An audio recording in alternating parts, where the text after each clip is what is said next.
was a hypo, and I'm like, welcome to Under Two Capes. I'm Jared. I'm here with Robert. What's up, dude? Hey, man. What's up? And today, first off, new intro for the channel, and Robert's officially joining the channel as a co-host. Welcome on board, brother. Thank you very much. It's great to be on board. Hell yeah. So today we're going to talk, we have a couple of topics on board. First thing we're going to talk about is our favorite Wonder Woman stories. Then we'll talk about, because Robert and I have been going through some theories we have about the Tom King Wonder Woman run. Yep. So we kind of wanted to talk about that on the stream. So let's start with the best Wonder Woman stories in our opinion. You know what, Robert? I'll let you kick us off. All right, hold on. Let me share my screen. Okay. As I actually got them so I can show them. First one, it's not so much a Wonder Woman story, but she's very important to it. Okay. That works. That counts. Oh, God. Sacrifice? Hey, it's a great story for me. It was how Wonder Woman, you know, the stuff with Wonder Woman and Superman fighting and everything it's still a great issue. And, and the issue. I'll give you issue. The volume, because the story itself, it's fine. What happens afterwards, it's separate. Thank you. Okay. The fight is cool. I'll give you that. That works. And her reasons for doing all this. Mm-hmm. Again, how it played out, because I'm pretty sure the way Rucka probably had a different mindset of how this was going to play out. Yeah.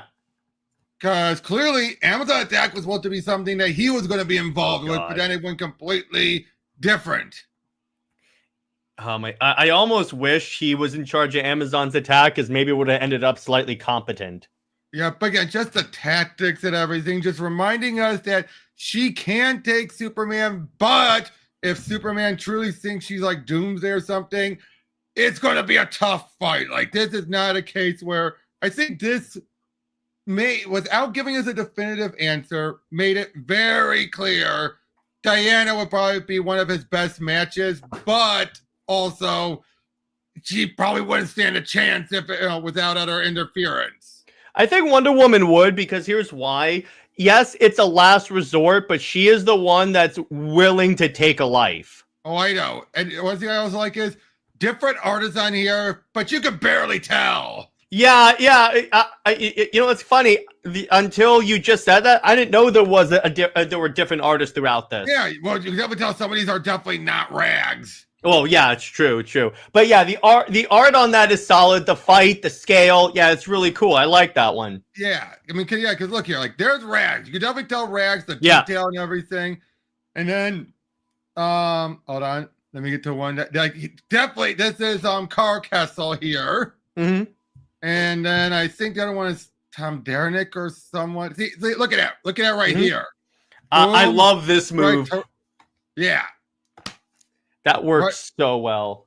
Yeah, but like I said, right there, then here, see, even here, very different. Yeah, exactly. I also like how she kind of uses her gauntlet as a splint. Yeah, definitely, because it makes sense. Mm-hmm. What else you got? I also got, hold on. JLA League of Yes, bro. Is that on your list? Oh yes, dude, bro. Now I would say this: when you look, unless you actually read, if you just get the surface level, you might think, "Wow, Wonder Woman must be, like kind of stupid if she thinks that." But no, again, if you hear the surface level of it, where you think like, "Oh, she thinks that's how you counteract the prophecy," thing is, though, she succeeds. Yeah, the thing about that story that I really like, when Britt and I covered that, we basically called it Wonder Woman's Tower of Babel, kind of. Except she plays more of a direct role in taking out the League as opposed to someone taking like her knowledge and using it.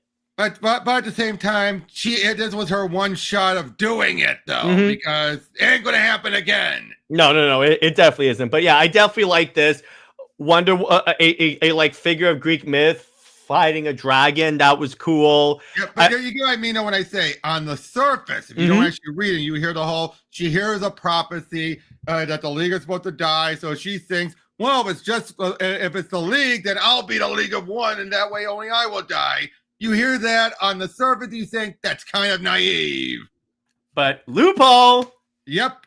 again, it does work. But you get what I mean when I say that, right? You hear that, you're like, that's kind of naive. Yeah.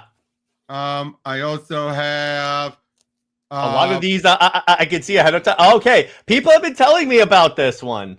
This one, it's not the greatest run. Story. Yeah, it's okay. DC Universe is being DC Universe. Yeah, but I say it's not the great. Linda Carter doing her little intro. She should write a story one day. That would be so good. Oh God, yes. First of all, we get a Simone story here. Okay. This was Simone's last issue, and with Perez drawing it, and basically she actually ties up a loose end and have Vanessa graduate college. Okay. Yeah, I think that this was in the Gail Simone omnibus, I think. Yes, because this was her last issue. Okay, yeah. I knew that was familiar. Look at this artwork. Nicole I love Scott, that one. Ivan Rice. Yeah, I love Ivan Rice. This is kind of funny. I mean, it's just Amanda Carter. Not even Palmiotti's involved on this one.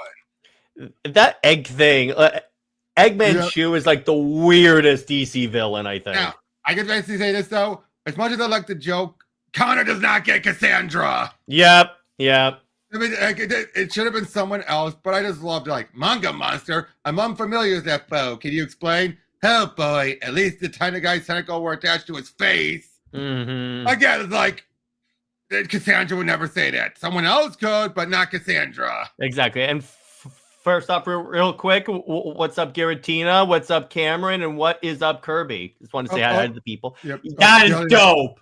Gilliam Marge, Greg Horn. Greg Horn's artist. Francis Manipul. Manipul, my boy. Oh, Phil Jimenez. That's a classic cover. That is. Okay, now this was clearly a standby story. You know, because this is just Louise Simonson. I mean, not a bad story, but nothing stand out. Jock, Shane Davis. Then we have, now here's an interesting thing. This is Jeff Johns and Scott Collins, and it's being treated like it's a prelude to the JMS run because it ends where it begins. Unfortunately, it actually doesn't fit though once we get to the end. Hey, what's up, Thoth? Yeah, exactly. I know. It's. By the way, I do like her. I do like that costume. I know some people kind of have issues with it, but I like it. Pants. Yeah, I like it. I'm fine with Wonder Woman having pants, honestly. As long as they're tight pants and not baggy pants. Yeah, exactly. Like, remember, she was originally supposed to have pants in the beginning of the new 52, right? But because of this. Yeah. I mean, come on. We can still see her butt nicely. So correct me if I'm wrong, but at this point, I read somewhere that her memory was wiped. Her history was altered. Here's what happened. Okay. There's the main villain known as Nemesis. Not the male guy, a female villain.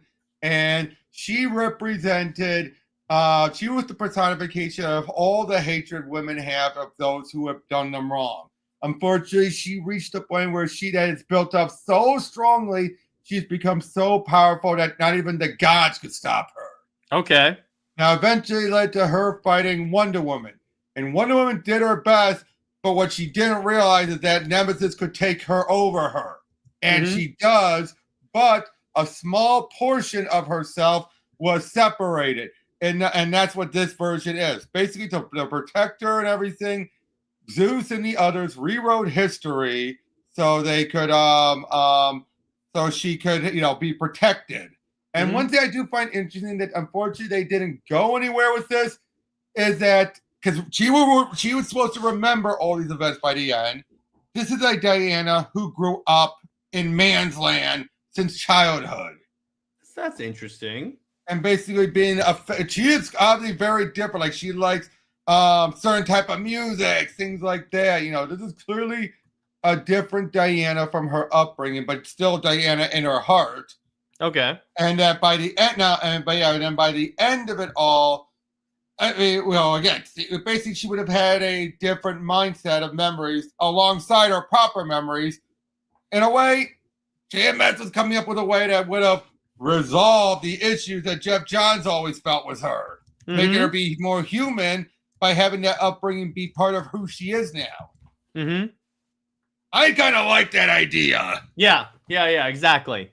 And then I mean, it was a story that clearly wasn't meant to be permanent, obviously. Yeah, exactly. But by the end of it all, it would have been a nice, that would have been nice, something to continue off of. But of course, it fell by the wayside and no one brings it up except for Nemesis reappearing in G. Willow Wilson's run. Exactly. So what else you got? I've got Dead Earth. Oh, hell yes.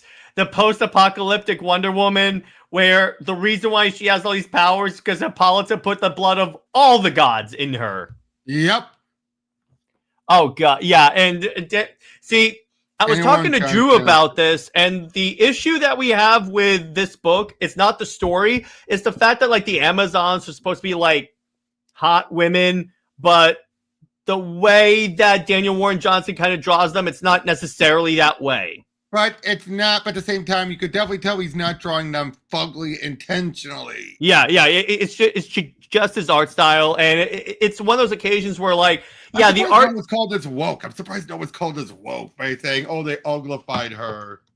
Oh, trust me, someone will. Now that you put that on the internet, someone will. Yeah, but you get what I mean, though, right? It's like you would think that someone would have. You would have thought. Well, you know why? Because people like it. That's why no one's done it. Stop them. With the Indiana Jones game? Well, dude, they still have people complaining. It's not as loud as I've seen this woke stuff.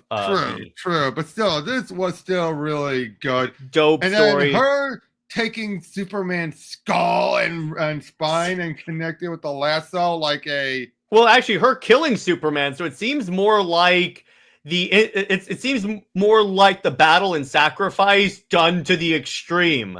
Well, yeah, and yet still, it's somewhat her fault, somewhat.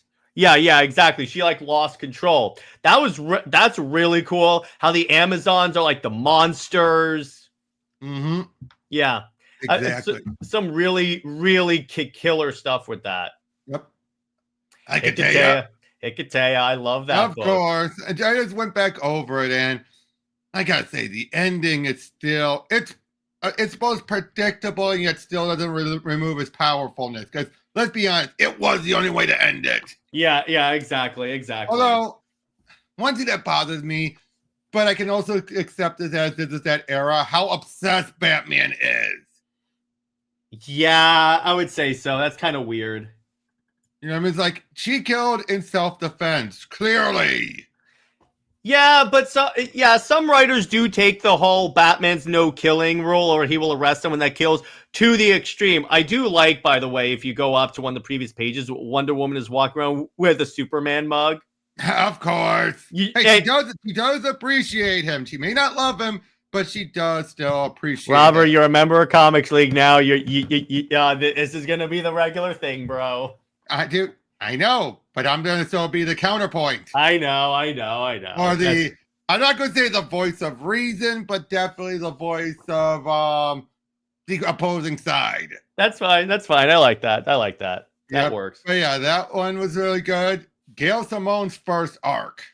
First arc was good. You have Nazis with gorillas. Yeah, exactly. See, the thing about Gail Simone's run, I like most of it. Let me put it that way. I like most of it. Plus, Terry Dodson, the Dodsons on art on Wonder Woman is one of the best pairings for a character, I think, of all time. Exactly. But my problem with Simone's Wonder Woman is really more where she pairs Diana with Tom Tresser, who is like extremely extremely misogynist. So I'm like, why are you doing this? And you're a feminist author. Why are you doing that? And that's the funny thing is, I don't think Gail is as much. Oh, there's Etta. Mm-hmm. Etta Candy, and Etta's hot again. No, actually, post-crisis Etta, where she's still a little on the sick side.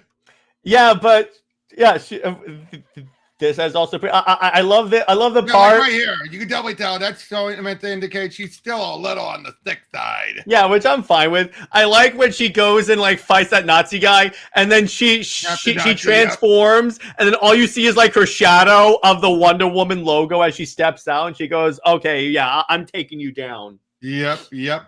Also, I would show up, but the Who is Wonder Woman arc is actually. I love for the artwork, but for the story, it was the most infuriating of the the Trinity's 1 year later stories.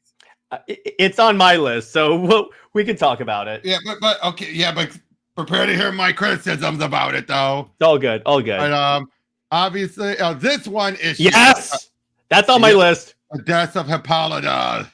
Yeah, and the way that like Wonder Woman like Superman tries to protect Wonder Woman when she's injured. And unfortunately, while this is going on, Lois is losing her father. Yeah, exactly. To be fair, that's not a case of him choosing Diana over Lois. It's a case of it would have been a bad decision either or. Mm-hmm. Obviously, I think editorial made that, and it's the one who told him what decision to make. Obviously, yeah. Because and it's also he's there when this is happening. If he was closer to Lois, I'm pretty sure he would. It's triage. Yeah, but would you agree with that? If he was closer to Lois, he would have saved Sam. Yeah, it's just that he was on hand and all that stuff. Yeah, I agree. Exactly. And yeah. And I still remember the JSA's remembrance of her too. Mm-hmm. I dug that. Hippolyta stayed dead for a good while until Gale's run. Mm-hmm. Obviously, the original, which again, the stupid. Oh no, to be fair, I think it's that it can't retain if I hold this on too long. Okay, I see. But yeah, I like that with the post-crisis origin of the Amazons, the way they're like the souls of abused women, and how Hippolyta's the queen because she was the first to walk on the island. I dug that. And that and she died while pregnant. Mm-hmm. And that's who Diana ended up being. Well, Diana represented. It's still up. I think they always kept it vague if she was actually the reincarnation or not. Hey, what's up, Tevia? Yeah, exactly. But there's that. I already went over Sacrifice. New 52. Thank you. That's on my list. Besides, I just realized something about New 52 Wonder Woman is, if you notice, out of everything, they've gotten rid of most New 52 stuff, but they've kept Hephaestus, and they kept the Zeus origin for like the longest time. Yeah, but I'm saying the fact that Hephaestus is still being kept in other books. Yeah, exactly. I think it's more his design than anything, because let's be honest, Hephaestus was barely ever used. Yeah, the thing about that run, the reason why I like it, I take it more because it's so separate from the DC universe, even though it shouldn't have been. I like how it seems very much like an Elseworlds Wonder Woman.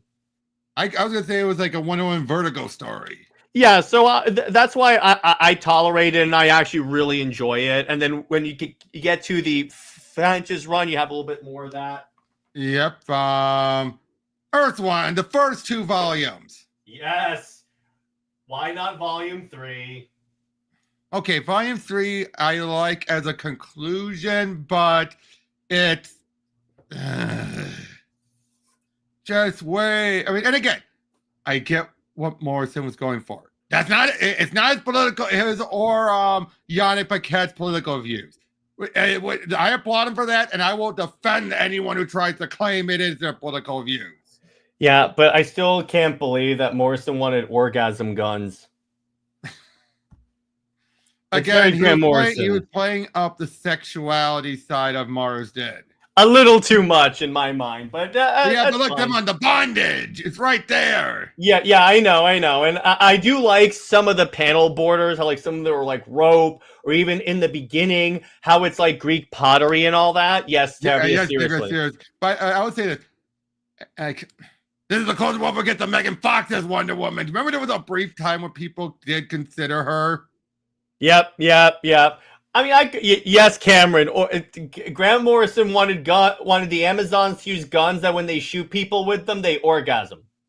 Yep, but That's Grant Morrison for you. I know. But I was about to say was, It's still I fun, also though. like Etta here. I mean, her being Rebel Wilson, I mean, older, early Rebel Wilson, not current Rebel Wilson now. Mm-hmm.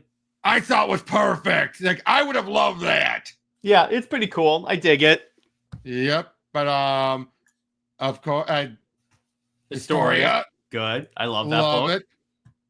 You do know the reason why they went with and they went with the other artist. One, Jimenez has been too slow, even he admits, but they wanted it out of time for 84. Okay, I see. That's why they ended up doing the other two issues with different artists. But seriously, this was just so good, and that's establish some of Jimenez's best. Yeah, exactly. So next story, let's see. That's all for me. Yeah. That's all for me. Oh, that's it. All right. So mine, it's going to be a variety of books. It's not just Superman, Wonder Woman. Right. In fact, I'm going to start first with just plain Wonder Woman. The Just War by G. Willow Wilson. Oh, yep. I've heard about that one. I've read that run. Yeah, I dig this one because it's like, because for a brief moment, you're like, okay, is Ares trying to be a good guy? And it kind of shows about how, like, Diana will always try and, like... The correct Cameron, that was Grant who did that. But even Grant didn't have it be like Talia and Bruce were meant to be. He was just playing off of what it existed. Yeah. Plus, the other thing that I really liked about this era of Wonder Woman, Zermanico occasionally drew Wonder Woman, and I always thought he would be a great Wonder Woman artist. Right. So there's that. I think the Four Horsewomen was good. Mm-hmm. This one was kind of confusing for me, Robert, because there's a story in here where Wonder Woman teams up with Maxima, and this is what let me see the cover again. Wait, hang on.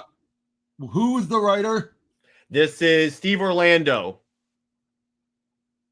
Then that was and that was Rebirth, right?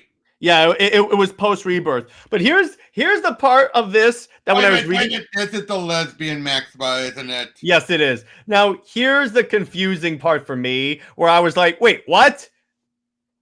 What do you see in this panel right here?" Oh, implying this is after Reborn, so I'm like, again, what? The editorial just dropping the ball like they have. Yes. And then I have the arc "Love is a Battlefield" again by G. Willow Wilson. I really like that run. I mean, yeah, I thought the run was serviceable. I wouldn't say it was the greatest run, but it wasn't trash either, and it wasn't boring either. At no point was I dreading reading the next issue of this. I was like, okay. I don't even get it. Conrad and Clune, I thought was a great start. Yeah. So I want to make that clear. I thought their run was a great start, because it was the fallout of Death Metal. Yeah. When they got back to Earth then. Yeah. Superman, Wonder Woman. Yep, of course. Because I like Wonder Woman fighting Kryptonians. We get Clark beating the crap out of Apollo, which I love. Okay, let's do this. Who is Wonder Woman? Okay. Can I give my issue on this first? This whole thing is about Diana would never just give Donna the role and then decide I'm not coming back. That goes against everything that was at the end of Infinite Crisis, where she was going to come back. Don't know that throughout all of it, she's been saying, "No, I'm done. Mm-hmm. I am done being Wonder Woman." Mm-hmm. And that is what bothers me the most. It just felt like the whole point of the story was to force her back, and then also Donna was barely ever Wonder Woman after all that build up and everything. Yeah, exactly. Like I said, compared to Superman Up and Away and Batman Face to Faces, where both of them really reconstructed and showed and parts of them, this one felt like it was continuing Jeff Johns' issues with Wonder Woman. Yeah, exactly. So the reason I like it. Last thing. Even the thing they set up, the whole when she's mortal, when she's Diana, they went nowhere with it. Yeah, I know. They never really did anything. Really, the reason why I like is the Terry Dodson art. That's really it. So next. The Gary Frank artwork, though, in the backup is cringe. That was Gary when he was not at his best. I know. Like Paradise smile from Donna, like, yeah, Paradise Lost and Paradise Found, which I really like. For one thing, it's Jimenez's art. You get And Perez, yeah, you get a lot of Diana interacting with the Amazons, because that's what I've noticed recently. I really like stories about Amazonian culture. Yep. So that's fun. Next up is the 3 new 52 volumes by Finch. The War Torn, A Twist of Fate, signed by David Finch. I got a signed book. I got a bunch of issues. Most of the issues, all the issues signed by him. Because I liked this costume design. I had him sign all the issues, so beat that. Aren't you special? So, now, and then the stuff I got for Christmas that I really liked is Sensational Wonder Woman Volume 1, which I liked. It's kind of like her detective comic / action comics. Yes, I got Wonder Woman Outlaw. More on that later. You're going to sell that soon, aren't you? Yeah. So I got Trial of the Amazons, which, yeah, it was okay. That was the doornail, though, for that including Encounter. Let's be honest. If an event could not raise the numbers, which it didn't. Mm-hmm. So then Tales of the Amazons, which I really enjoyed. It shows a little bit more of the aftermath. And then Newbie on the Amazons, which I really like. Oh, yeah, that's a good artwork. That artist, I really like that artist. Yeah, me too. And then, yes, the Azzarello run, which I got the omnibus here for that. Yeah, I really like it as like a self-contained, isolated Wonder Woman story. Which is what it was. Yeah, which is, yeah. Remember, the only thing that ever got carried over was what happened to her mom. Yeah, exactly. And I knew that because they talked about Superman, Wonder Woman. And the gods. And the gods, yes, exactly. So, yeah, those are some of my favorites. You can let us know in the chat some of your favorites. Now, let's transition to our second topic of the evening. Mm-hmm. All right, because some stuff it's kind of weird with this Tom King Wonder Woman run. And so, okay, so for those that don't know, Robert and... One thing clear for ahead of time. Yeah. I am not going to be defending King's run at all throughout this. No. I'm going to be playing devil's advocate and pointing out other options from a less biased point of view. Is that good? Yeah, exactly.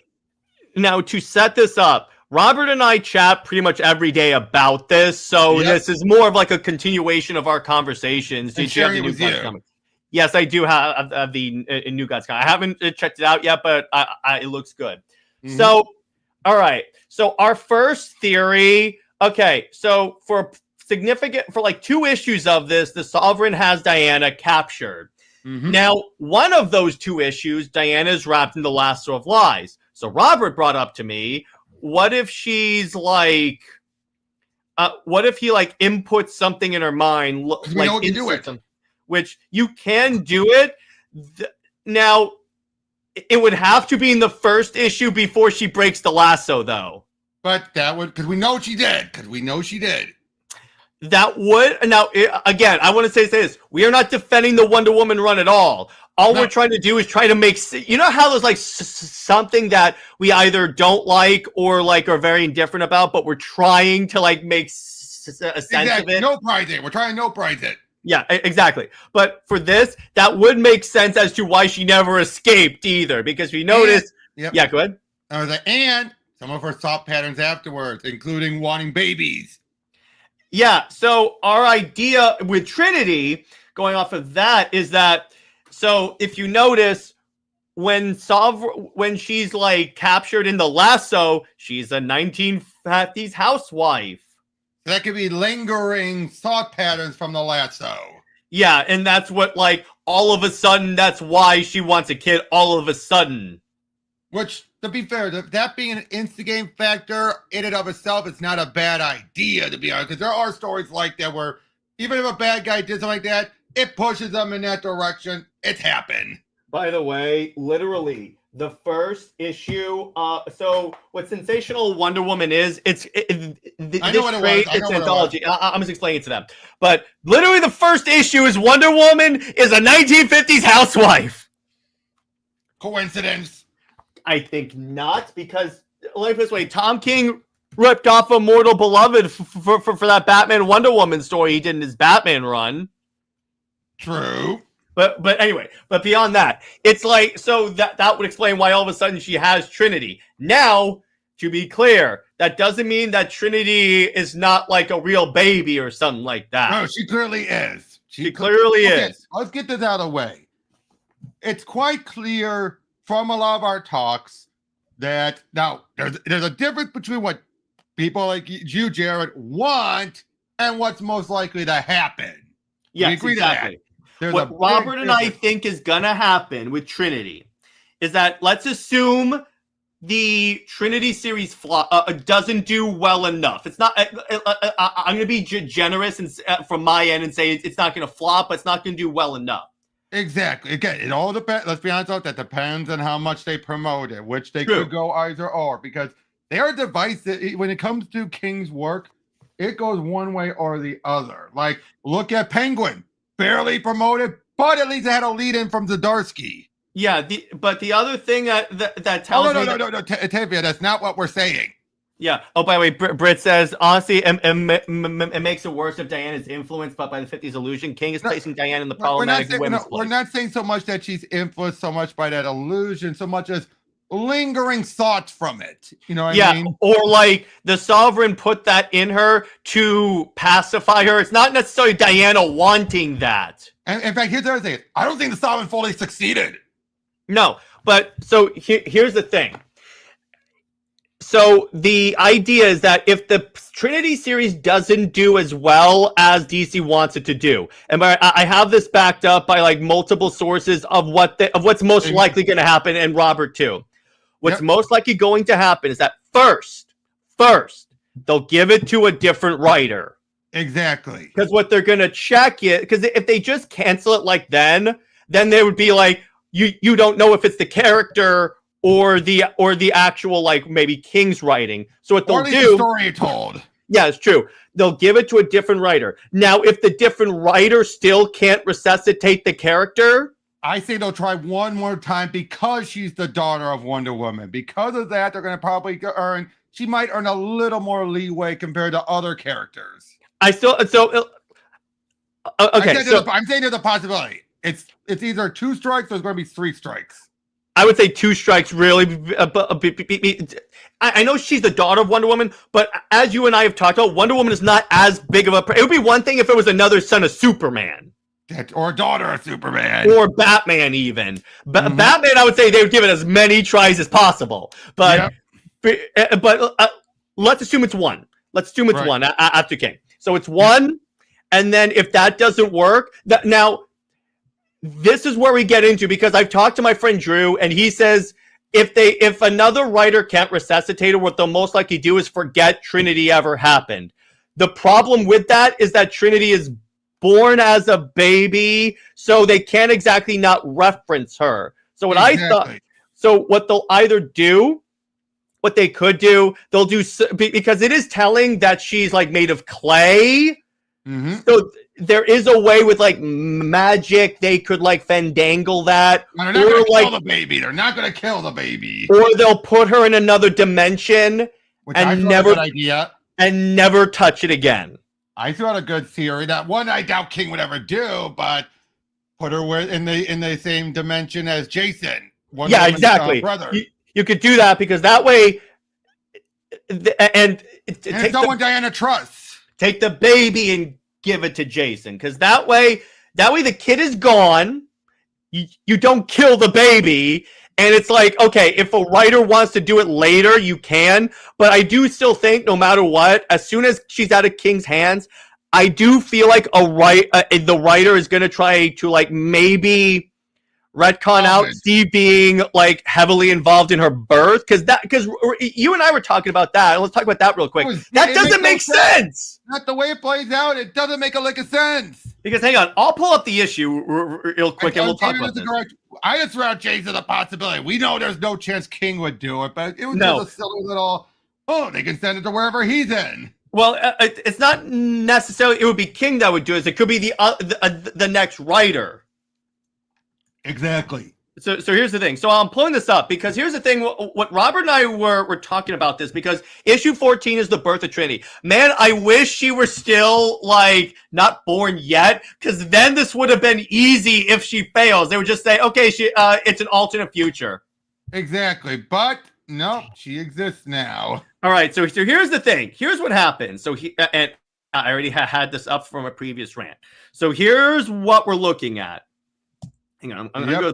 Now, Okay. This makes the artwork does not match up with the pontificating. Yeah, so here's what happens. Wonder Woman takes a lock of her hair out, crushes it in her hand. All of a sudden, there are two strands, one red and blue. Which match the hair she gathered earlier. Yeah, but and then she crushes it again, and it turns essentially into a strand of the lasso of truth. That's interesting there. Which I like. That I like. From that a I like. Standpoint, it makes sense. But the problem is, none of this point. See, here's the thing. Here's what they literally could just do. I don't think they could just address.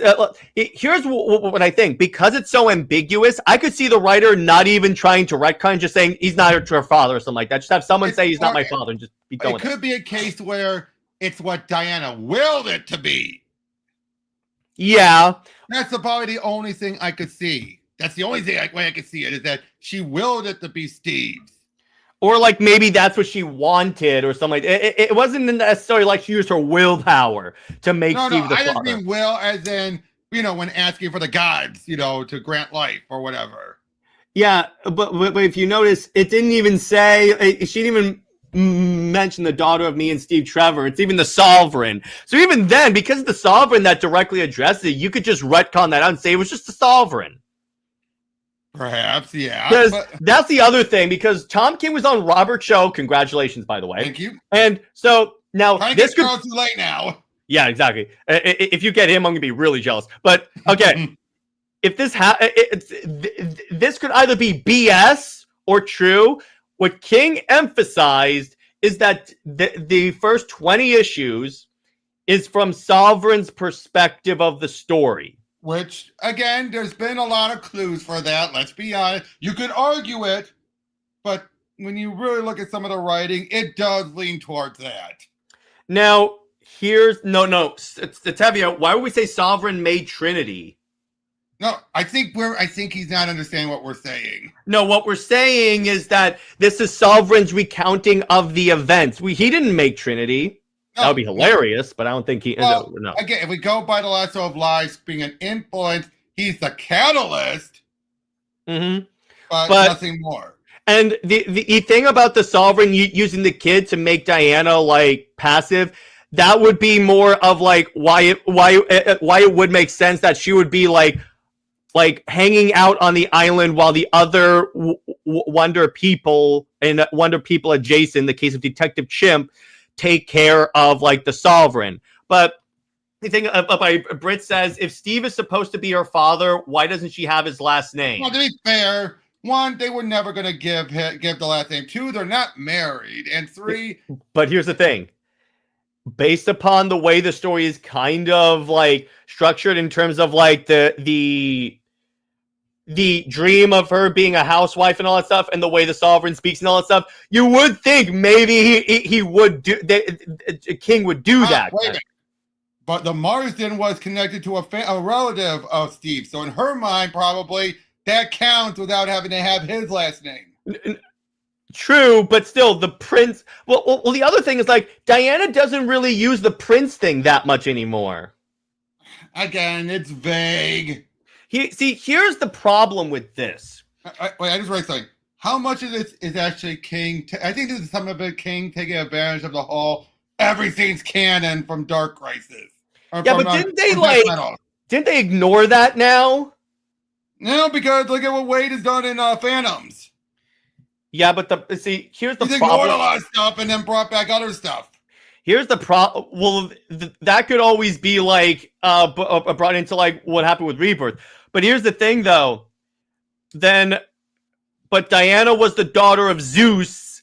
Even after that, it was literally only this run where they said, "Oh, she's made of clay," and they just offhandedly said it. She's made of clay. That really bothers me. That definitely, again, this feels like editorial royally dropping the ball for King's. It's what he wants. They're friends. Exactly. That's the other thing, because if they were checking his run, because I've read King when he's heavily editorialized, like Batman, yes, there is still some egregious stuff in there, but there's way less than this. A few things like Holly murdering people. I'm sorry, that still always bothered me. Yeah, exactly. Why the heck did they approve of that?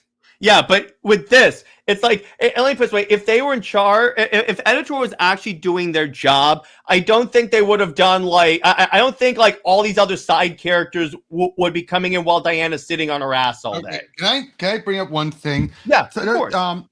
This whole thing was King said are tied by their souls. But again, who knows? No, but that's just King being BS because every writer would. People say that about Clark and Lois. It doesn't make it true, even though they are actually married. But that's the difference. King's run is just the epitome of the long-standing problem with Diana. She's been an obligation. Mm-hmm. I mean, look at even what happened when you had Conrad respond on one of your tweets. Yeah. He said, what did he say? Yeah, I'm going to read the tweet. So Conrad responded because I put up a tweet that was like, what are like some of the Wonder Woman writers you would want? And Conrad actually responded. He said, we worked with what we were handed. I love Wonder Woman and hope that our writing captures that. How folks respond is out of my hands. I think bringing Tom was ultimately a good idea. Now, wait, at the time, see, here's the thing. At the time, after like a run that was so like down in sales, yes, it does make sense to try and bring in a well-named writer. Even currently, King's sales are nowhere near. They're not. It's not even in the ballpark of Conrad and Clunan. Yeah, but what I think is what DC is looking at. They are judging it based off of that. So long as he's not in that ballpark, they're not going to touch it. Mm-hmm. But and by the way, Tavia, she's an obligation because they legally have to keep a Wonder Woman book published. Because otherwise, here's why.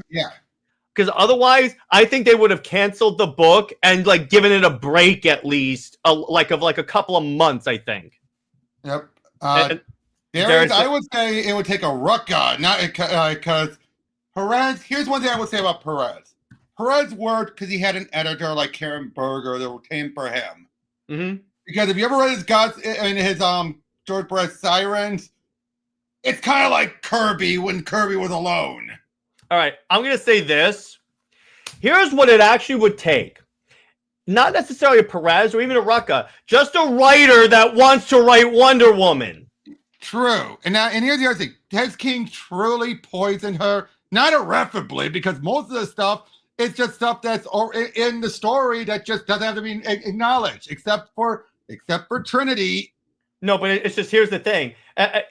Here's the difference, Robert, and I do agree with you for the story-wise, yes, he hasn't done like a lot of stuff. Yeah. But in the eyes of people, because here's the thing,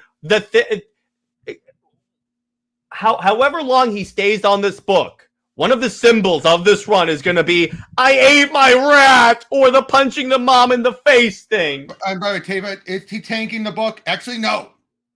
Is it phenomenal? No, but it's better than it was. It's going down, but not like Super Sons, in other words. It's more like, why'd you have to mention that book? Because that's the most obvious example. Because that started off pretty high, and then David, we're using it as an example. Don't take it personally. Don't acknowledge it. But still, yeah, just get good writers on Wonder Woman. Yeah, but here's the thing, though. There is one writer I could think of who could totally tank it.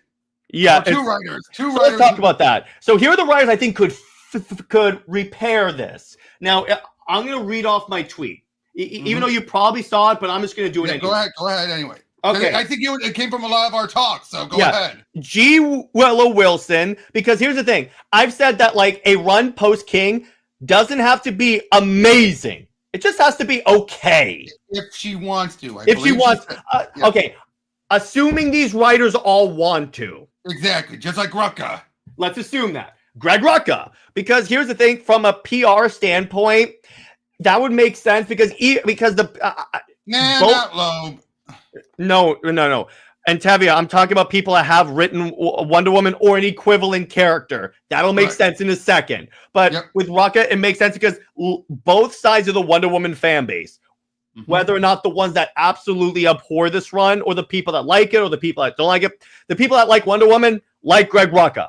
So you would get a lot more people back on board if you put Greg Rucka on board. Plus, I think he could, first off, I'm pretty certain he could, if he applied himself, fix Trinity. I think he could. I know another one on your list was Jason Aaron because of Lady Thor. Not yet. Charles Sewell, obviously. And he has said he would like to come back to DC. Not anytime soon, but he did tell me that. He could fix Trinity. I have no doubt about that. Yep. Jason Aaron, because of female Thor. Now, here's why. And Robert, you actually says first off, we've said that like one of the things that they need to do to give Diana more profile is give her big events. Aaron could give her that.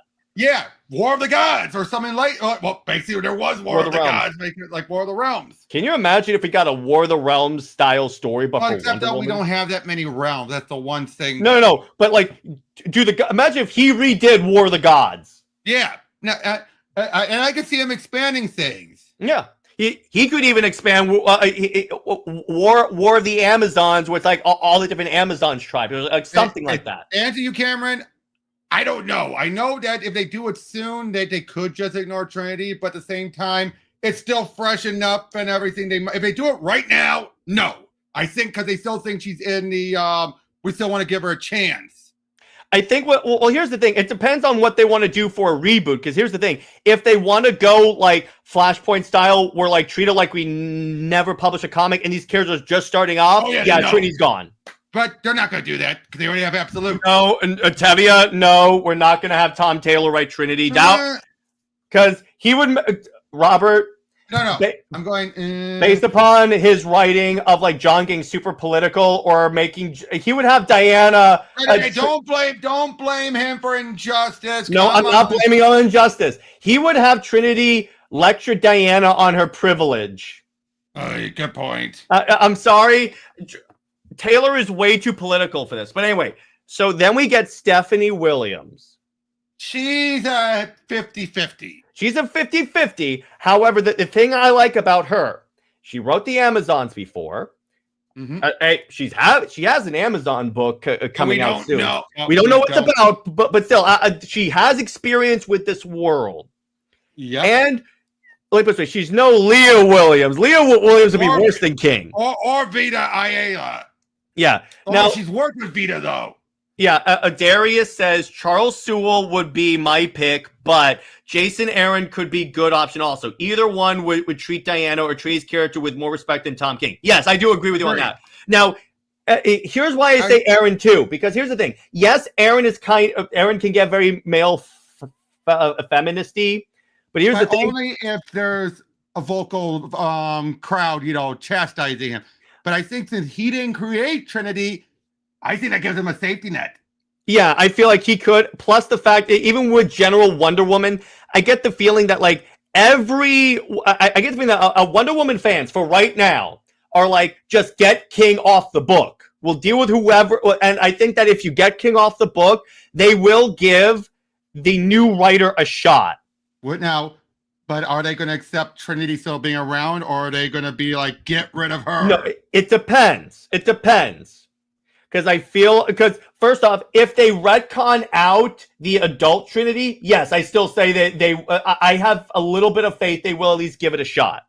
Yeah. Because if you retcon out baby Trinity, at least keep not baby toddler Trinity, at least keep that around. Or just baby, because baby you can just like have her in the background or maybe something like that. But if you retcon out the Trinity that everyone hates, then you have the best shot. That's why I hope DC does with the next writer. At least treat the current adult Trinity as like an else.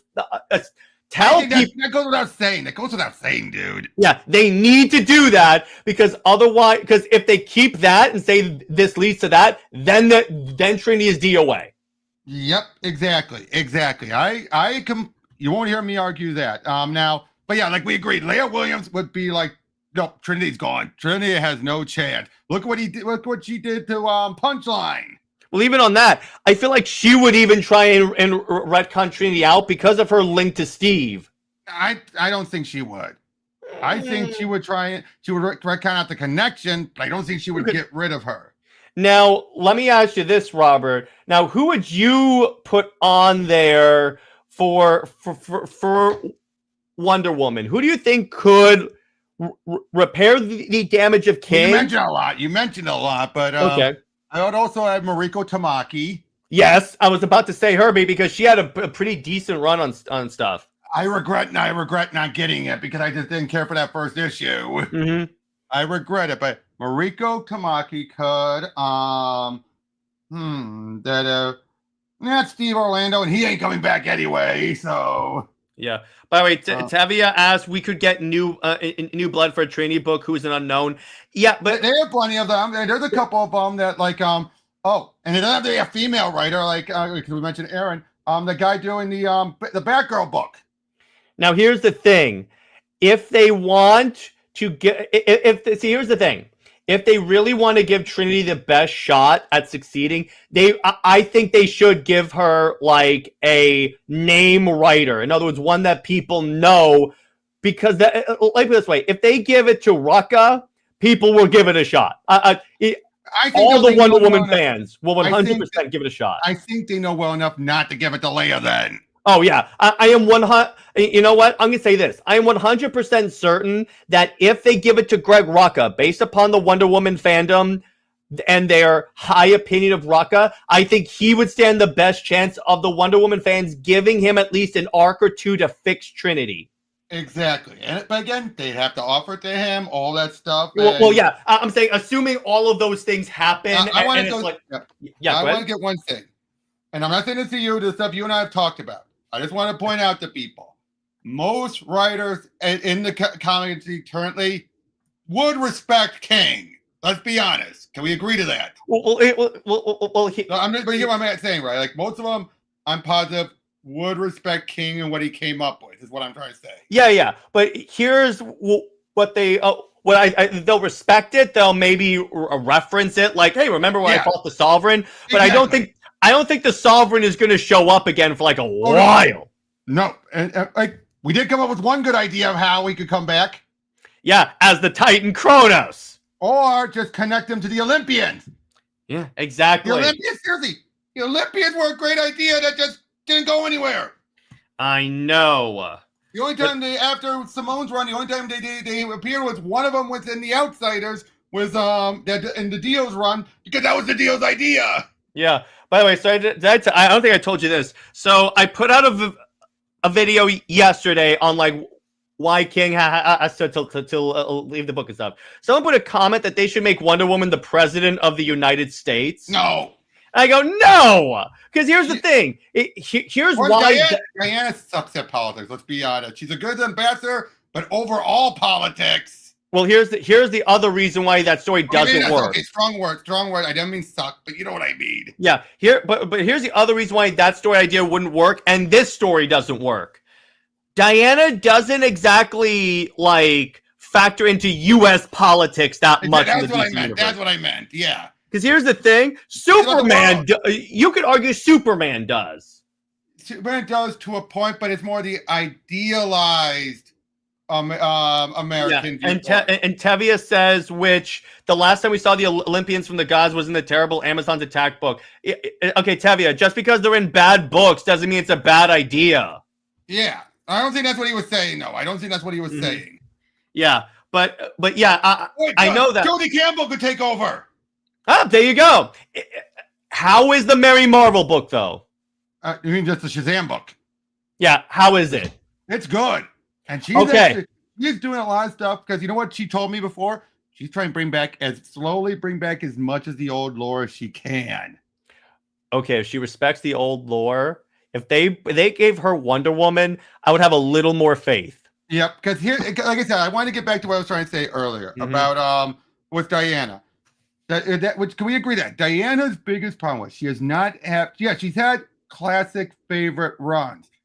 But when you really think about it, just earlier we came up with a bunch of stories, but they're nothing that they're not a Dark Knight Returns or a Man of Steel, the comic, I mean, or for the Man Who Has Everything. Like she doesn't have that many, besides maybe Hecate, a handful, but nowhere near the numbers of Batman and Superman of stories that define her character. Yeah, even on that, it's more like a chicken or the egg scenario because because that condition exists because they don't put a lot of writers on her that want to write for her specifically. Well, they do it because they have to, which, again, that's the double-edged sword of the Marston contract. It was brilliant in that it made sure DC couldn't get rid of her, but it was a detriment because they didn't have that many people on. And I don't think it's possible in the next few years that they could like buy fully back the rights of buy the rights. If they haven't by now, they're never going to. Because I was about to say, if they did that, I would just say, but do that, cancel the book, and give it a couple of months. Well, even then, the contract does allow them to have a couple of months off, but obviously they can't keep it that much. But let's be honest, though. If it wasn't for that contract, I'm positive Wonder Woman would have been dropped long ago. Yeah, and she would have just shown up in like Justice League or other characters' books. Again, as I said, the double-edged sword. But like I said, there's not that much that. Like that. Let's be honest. Steve's around because he's the default.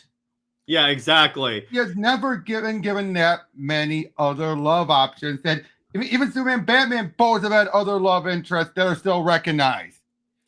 Yeah, exactly. And the contract's not a mess. It was a brilliant contract. Yeah, I think he said he means the situation is a mess. Yeah, the situation is a mess, not the contract itself. That contract. Because honestly, that's the other option DC would do.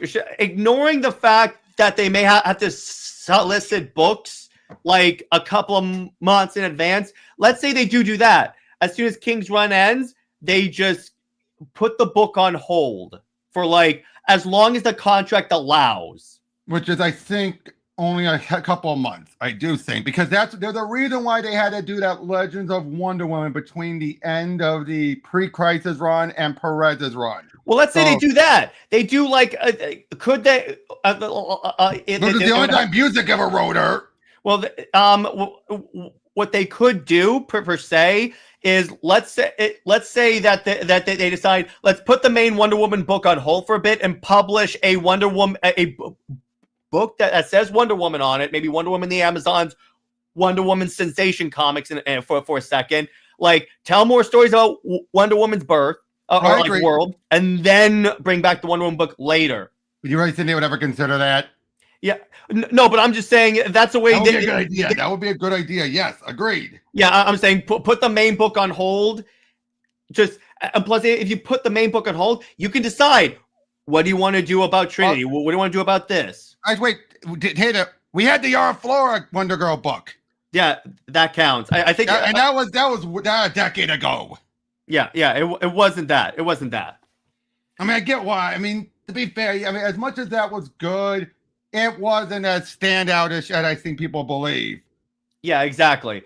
But ultimately, the way I think they're going to do, here's my prediction of how I think this scenario is going to lay out. And Robert, you can tell me if I'm realistic and then give your own. How's that? All right, go ahead. All right. Depending on what happens, so let's say when King leaves, and I think that's going to be in issues 30 to 50, somewhere in that window. Yeah, he ain't going to reach 100. He can say he wants to do that, but that's not going to happen. Having my LCS owners think it. So I think when he leaves, whoever the next Wonder Woman person will be, they will tell them, see if you can fix Trinity. They'll try and like assuming King has not by the end of his run. Assuming that. If he hasn't, because again, I actually, you know what? Before we do this, here's the other thing we have to talk about. There's a Trinity series coming out soon. Exactly, which I am positive now. Here's something else I would like to point out. Let's point this out. When was the last full appearance of adult Trinity in the book? Okay, technically, it would be one of the backups for 9 because... Not counting the backups. Not counting the backups. Okay, actually, you know what? I will check. Allow me to check. Because in the main book. I have them in my box of bullshit over here. It's a new concept. That's the reason why I picked the Harley Quinn box. Oh, come on. Harley's not that bad. No, but it's the Insanity box. Ah, gotcha. All right, so let me see. All right, so obviously it's Wonder Woman 800... Does the Trinity special count? Yes, but yes, that can count. Okay. So That sounds like that might have been her last major appearance of adult Trinity, not counting because the backup stuff are still a little hazy on where that is in her history. All right. So, okay. So she definitely, adult Trinity definitely shows up in this. So, because it's essentially a reprint of the first of the Wonder Woman 800. So we have that. Now I'm going to move on to, because I'm pretty sure it's like a couple of the issues later she shows up. But that was just showing her talking to Sal as adult Trinity. Yes. So yeah, not teen Trinity, but adult Trinity. But here's the thing, though. One of those could be just adult Trinity, but it's drawn to look young because of Ortega's art. I'm taking that if she's not the leader of the Justice League, she's not an adult. Mm-hmm. That's how I'm looking at it. Yeah. Like if she's supposed to be the leader of the Justice League, they're not going to put a teen in charge. Yeah, but it could be that's the way the art looks, and the no, I know that, but they're not referencing her being the leader of the Justice League in those stories. Is what I'm saying. That could be that maybe they got a little bit of like, okay, stop it with that, and they're just not going to reference that again. True, but at the same time, also just doesn't seem to fit. Is what I'm saying. Still feel like she's still learning. Okay, that's fair enough. And yet again, you could judge it for artwork. John and Damian are clearly not fully Superman and Batman yet. Mm-hmm. I mean, I'm saying there was a later one, but so. Oh yeah, but basically my point is, can we agree? She's barely appeared in the main by Saint Pierre and everything, stuff. By Saint Pierre, yes, and by Tevia. I know it's contained the backups, but it's like the last time the adult Trinity has shown up for the fans to pick up the comic. Now, not counting the backups, because the backups is part of my point. She is not, I think, and this is what I've heard from my LCS owner and a few others who have connections to other LCSs. Most LCSs, like, they know she's existing, but they're not getting as much of the hatred and everything because, let's be honest, let's be honest, there's only that handful of stuff she's actually done compared to the backups, and that's why I'm saying the backups, I think, are what people are focusing on. Which that's the other thing. If adult Trinity doesn't work, if Trinity as a concept doesn't work, they could just do the backups as an Elseworlds book. And even teen/adult, if you want to, Trinity was not that bad in the backups compared to. Yet we don't know. There's still more. More. But you get my point, though. She is not that bad. Yeah, but so what Robert and I are saying is that the Trinity series, because it is confirmed, it's gonna deal with like adult Trinity as well. Yep, but it's also going to be matching the tone of the backups. He did say that on my show. Yeah, but here's the thing. Now here's the difference, though. Yeah, well, first off, I don't trust King when it comes to tone of a story because he only has one tone. But second off, but those backups showing you can have a slightly different tone because those aren't depressing. Yeah, but they're cringe, but they're not depressing. But the point that I want to bring up here, hang on, I'm just making sure I'm grabbing this. All right. The point that I want to bring up is that if it's still, because the part that kind of has me like, what is going on here is the fact that he does say it is going to involve continuity in some capacity. A little. Oh, okay. Here is Damian and John as Superman and Batman. Yeah. But the outfits are different. Wait. This is interesting. Why? And kind of weird. In the backups. Oh, actually, no. I was about to say it has like day 73, days 63. Oh, that was something else we were going to bring up. Yeah, but hang on. But first, okay. Damian and John as Batman and Superman. True. Well, to be fair, Damian has been wearing the outfit, but yes. Not in... This is the first issue. This is issue 12, where they have been in those costumes. Okay. Yeah. Short of the Wonder Woman 800 reprint. Yeah, which, again, slightly different outfits, but that could be because of artwork. Yeah, I'm fairly certain that part is because of artwork, and then we'll talk about the time thing in a second. Okay, so after that, it's all that, and she's still annoying, but so still short of that. All right, so I'm just flipping through these real quick as we go for those of you that are wondering what I'm doing. Okay, same reprint. Okay, this is issue 12, issue 13. All right, because you could technically count that as adult Trinity if they're Batman and Superman. True, but again, we don't know if this is before or after she. What? I got it. Okay, let me see. 13. She's appears in the main story as adult Trinity. Okay, let me. Okay, I have clarified that. I will pull it up on the screen. I'll pull it up on the screen. Hang on. All right. Again, I haven't looked back at the issue. Because you know what? I realized this. I was like, wait a minute here. She definitely shows up. All right, 13. All right, here's the thing. Are you ready? You have Ultra. Nice. I don't. I have Ultra. It's great because they send you a free trade every year. All right. Oh, cool. You ready? Yeah. Okay, so here's the page. This is taking place during the conversation with the Sovereign. All right. That's adult Trinity. And she does seem to have more of the attitude again. Yep, there you go. Now, I'm going to keep checking because I want to see, is that like an isolated thing? But yeah, because I remember when I was reading that, I was like, that does tell you that they're also intentional on the tone. Yeah, but still, if she still has the attitude again, that kind of reminds me. But she didn't have the attitude in some of the other teen Trinity bits. No, but this at least shows me they could retcon out the adult Trinity and say it's not her. Oh, agree. Okay. I agree. I'm pretty sure. Let's be honest. There's only two options that's going to go. Either she's going to be retconned out, or she's going to be brought back and be like Helena Wayne in Justice Society. Honestly, if they do that, the fans are not going to give her a shot. Well, they might not give that one, but they'll probably still give Baby One a shot because at least they'll know she ain't going to become that version. Yeah, they need to completely separate Baby Trinity from regular Trinity. And again, that's easy if you ask me. That's easy. That's easy. Will DC do it? Okay, so here's the thing. So according to the issues I have, that is the last backup. Yep.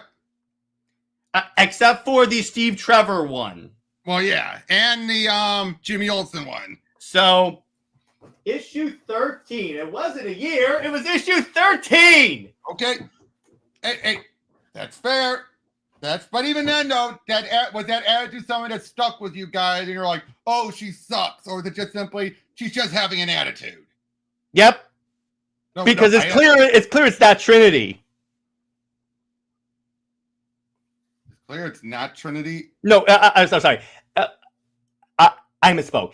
It's clear it is that Trinity. No, I get that, and so okay. All right, that's fair then. But I'm saying, but she hasn't done anything egregious like punch Diane or anything. Is what I'm saying. She has said something very undaughter of Wonder Woman. True. Okay, that's fair. Here's what she says. Wait. That raises further questions then. What changed between when she's more perky teenage Trinity and then that point? All right, so here's what she says. You ready? Mm-hmm. She says, I'm going to lasso him. Superman says, good idea. And by Superman, I mean John. Obviously. And she'd love to hear the story while he has the lasso of truth around him. Wait.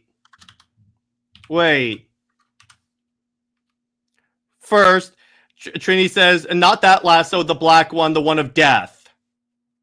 What? That's a new one. Now, here's the thing. Here's why it made me stop. This, where was you're that? telling, wait. Robert, this is weird. It is. You're telling me she didn't have the lasso of truth around him the entire time? Wait. I'm going to share my screen. Look at this. I'm looking at it. I got scans on my end too. I'm looking at it right now.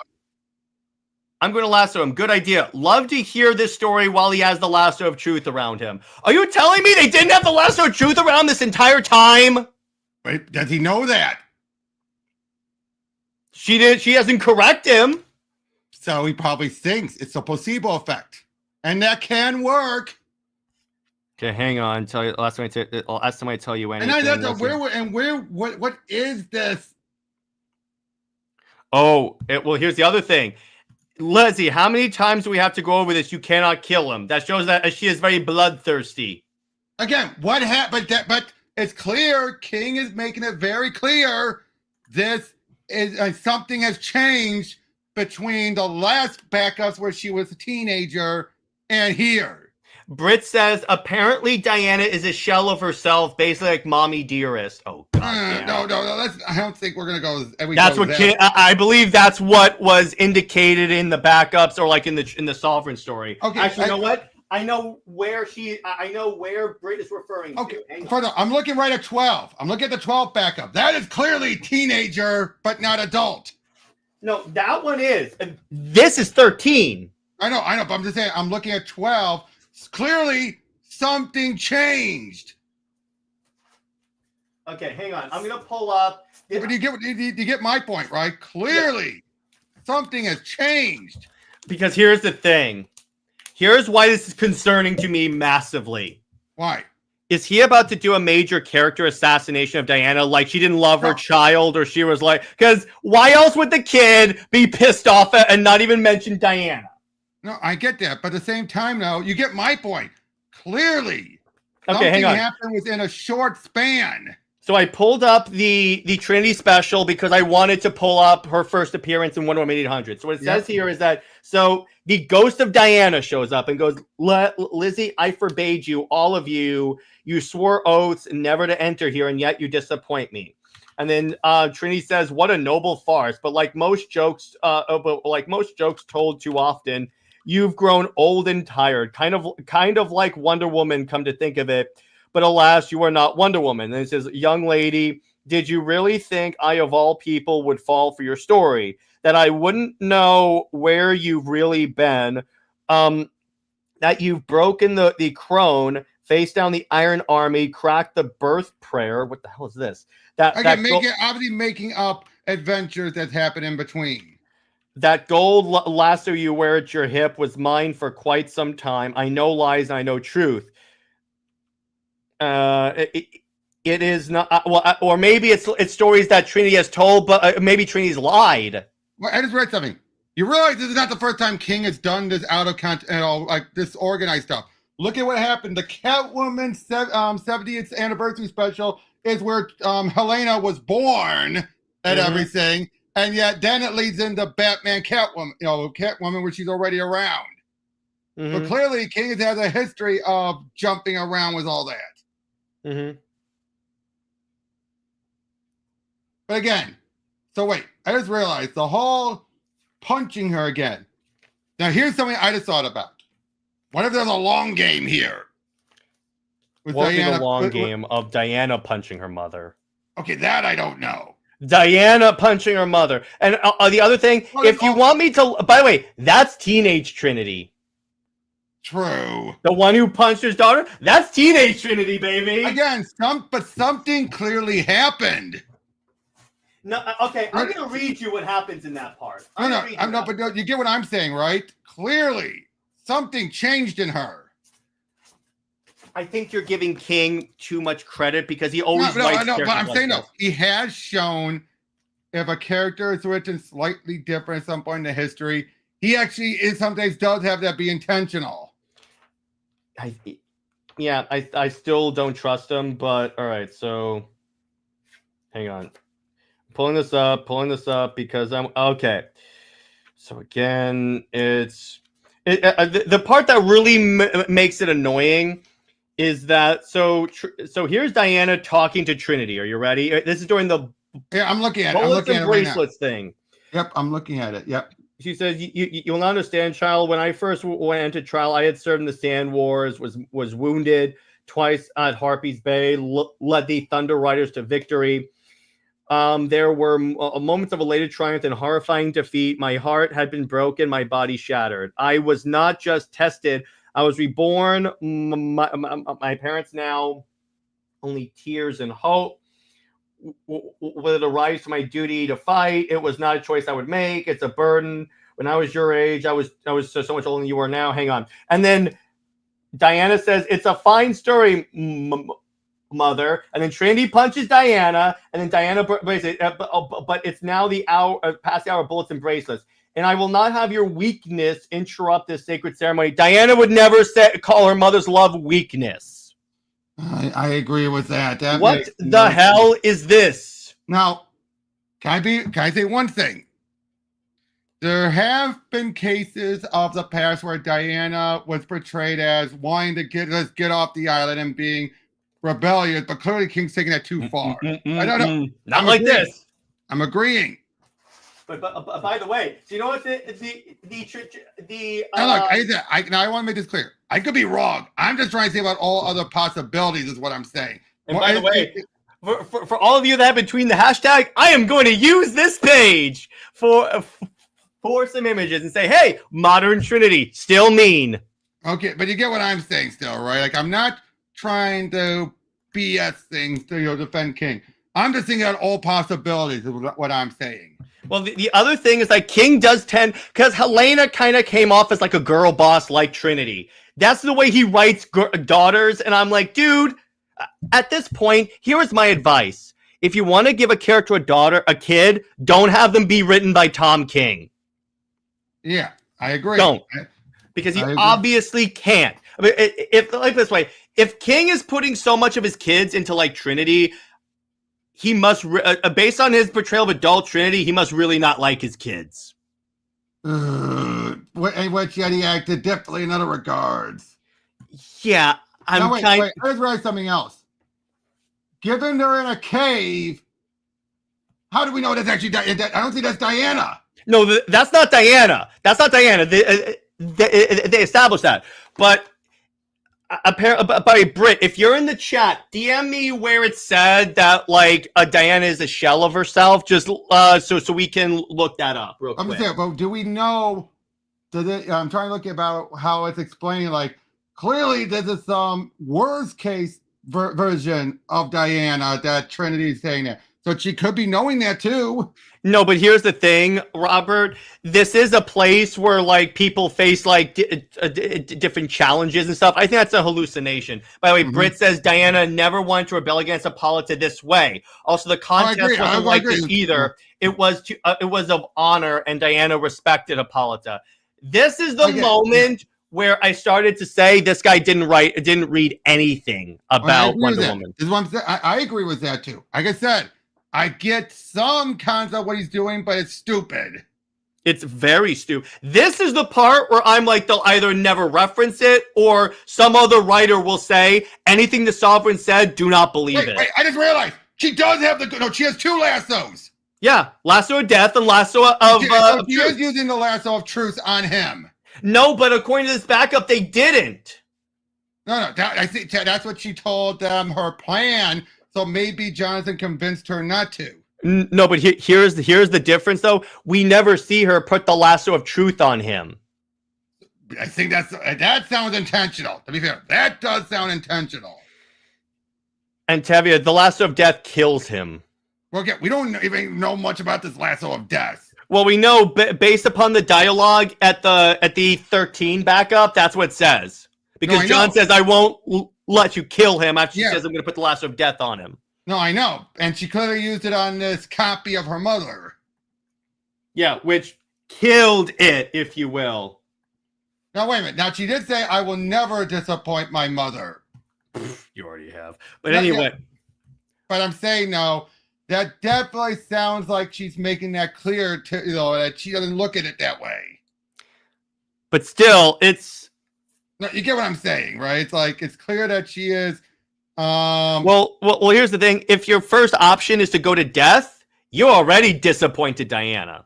Oh yeah. But again, I'm willing to see the whole story, but it's probably going to be disappointing either, regardless. Because here's the thing: This is the one that takes place directly after everything Sovereign has told her. Agreed. We know that because Damien says. Directly after, yeah. Because Damien says, so that is how you became you. So wait. I just realized then. That means she had to use the lasso of truth first. Why? Because she had to get that truth. Because if you said this is after it, that means she hadn't used the lasso of death yet. No, she hasn't used the lasso of death. I'm just saying, based on the dialogue of this, at no point has she used the lasso of truth yet the entire time. True. Okay. Which, that is very weird. Again, there's so much that's off screen. Like you said, that's one of King's problems. So much is off screen.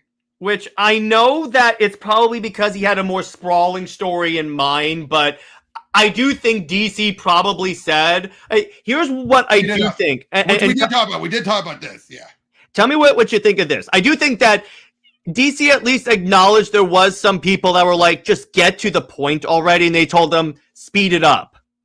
I think there's that, but I also think that All In was the bigger reason. Yeah, and then Tevye says, who's telling the truth, Sovereign and Wonder Woman? We don't know. Yeah, we don't know. Hey, wait a minute. I just realized. If she's not having him have the lasso, then that gives him more reason to lie. Yeah, but still, it's like... No, but I'm saying no. So maybe then she can actually then call his bull crap afterwards. She better. I'm pretty sure she will. Better. Because if she doesn't, that's when I drop the book and sell back the issues. I'm done. I agree. But like now, here's something else that Jared and I have put in notice. Yeah, it's been made very clear.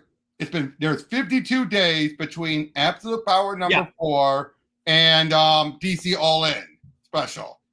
How many days is there? And are we at in the Wonder Woman stuff? It's by the way, real quick on that. We don't even know when because for all we know, the Justice League story could take place. In other words, Justice League Unlimited could take place before Trinity's birth. It could, because that would explain. They should still say it, but that would explain why, like, maybe Diana does not talk about it. But again, the character just showed up. All right, so I'm gonna pull up the most recent issue. It was issue 14 that we had all those, days, day this, day that. Yeah. I'll pull that up because I have that issue right now. All right. Mm-hmm. But like I said, but you get my point about the backup stuff. It's quite clear. If he's writing, especially going from 12 to 13, something happened. All right. So. Okay, could you acknowledge that? By the way, hang on. They go to day 50 multiple times. All right. Here's I think how he's justifying the Steve Trevor thing with the baby, because if you see the fates with their little looms, there is red and gold cloth like string there, so that could be like somehow she got access to his string on the fates. But how did that come from her hair?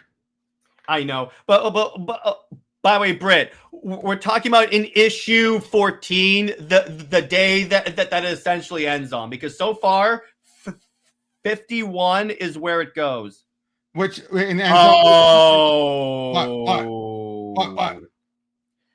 Part of his string is missing.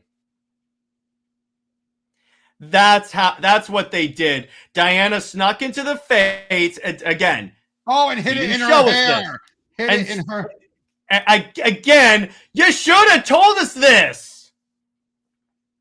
So she hit it in her hair.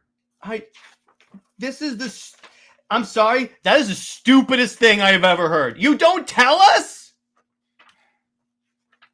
Like, what the hell, man? What is your problem? And this is what I said in my video, Robert, at the end. Here's King's biggest problem. He is a lazy writer. Yes. You're not going to hear me argue. Again, I'm not arguing any of your points. Would you acknowledge? No. You're not. You are 100% not. 100% not. I'm just playing devil's advocate to what could be going on without a bias. Mm-hmm. But at the same time, if I end up being a piece of his has been stolen. That naughty Amazon. Oh God. You know, I just realized something. The Fury, ironically, using the Fury for the next storyline, and that deals with Trinity. What was the name of pre-crisis Earth 2 Wonder Woman's daughter's name? Fury doesn't mean he read it. No, I know. I'm just simply pointing that out. But I thought the next issue was dealing with Grail. ooh, Or no, I think that's issue 18. And then the next issue is called Fury. yeah. Well, this arc is called Fury. Is what I'm saying. Yeah, but it's... But like I said, okay, here we go. Hang on. So, Britt sent me the page of where she says her mom's a shell of herself. Oh my god! Show me.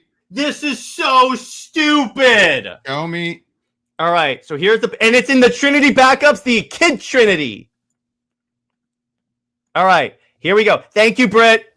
So it says here, Lizzie, stop, please. Oh God, you said please. I'm sure that's gonna solve it. So Trinity says, "Come on, girl. I know who you are, and I know a little something about toxic parental expectations leading to stupid decisions." So Diana's a toxic parent now.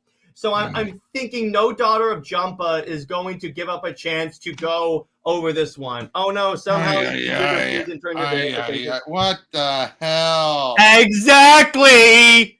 Okay, and again, like you said, this is just like how Helena was with in Batcat. Which tells me, does he really not like his kids? That whenever he writes a tribute to his kids, they're always toxic people. None of his kids are teenagers, as far as I know. Yeah, but here's the thing. That could be what he's fearing they're going to be. But don't make it sound like Diana's a toxic parent. If anything, she should be the best parent. I agree. That's what everyone would assume. This just... What the hell? Now, I just realized one thing. You know what this could lead to? Making it clear that Diana doesn't go down that path. But this is the future. A future. But this is the future. That's the show. This is always a future. But they have to, again. This could be the time continuity thing. With the Trinity series? Yeah. Where it's made clear where he's going to do similar to what happened when Helena met up with Bruce in JSA. She then was separate from time. Or, here's what they could also do. Now, one of my theories regarding Trinity is that let's go off of the assumption that maybe Trinity is not meant to extend after the King run. That is a possibility. That is very much a possibility. And here's the thing, past the Trinity, past the Sovereign story, because here's the thing, so far her story is so intrinsically tied to the Sovereign. So let's go off of that for a moment. Mm-hmm. This could be where maybe, because this would require some time travel BS, but just hear me out on this. There's been weirder stuff with DC. Right. So, adult Trinity takes her baby self because she's like, it's not my time, and takes her out of the timeline. And it still keeps her in like hyper time and stuff, so she could still return. It's just for right now, she's like, it's not our time. Now, I don't think that's going to happen in the Trinity mini, of course, but... Yeah, but I'm going to say, well, he did say continuity. There's going to be some continuity. But it was minor. It was minor. He kept making that clear. Dude, I don't think they don't usually do major stuff like that in a mini like that. Yeah, but no, Tom King does do some major stuff in fair. Miniseries. This is Tom King. For any other writer, I would say Tom King. I would say no. Right. Okay, but and again, that's not what I think is going to happen. That's something that maybe is going to happen because again, we don't know. Actually, what Robert? Let's assume that is story, and Trinity was not meant to extend outside the Sovereign story. Like Chris Kent during Last Son was Chris Kent. How would you handle that then? Well, how would I handle it? If it was meant to end that way, then that would be it. No, I mean, how could they continuity-wise do it? Do you think? Multiple factors. My biggest guess is again, my biggest guess is that she's going to try and change history because clearly something led to Diana being this way that doesn't make any sense. Here's another appearance of adult Trinity in the backups. Okay, dude. No, I mean, Britt keeps sending me this. So the kid says impossible, whatever. No, Leslie, it's literally not. It's just the inevitable consequence of this preposterous, if not farcical quest to find our frankly unmissed father.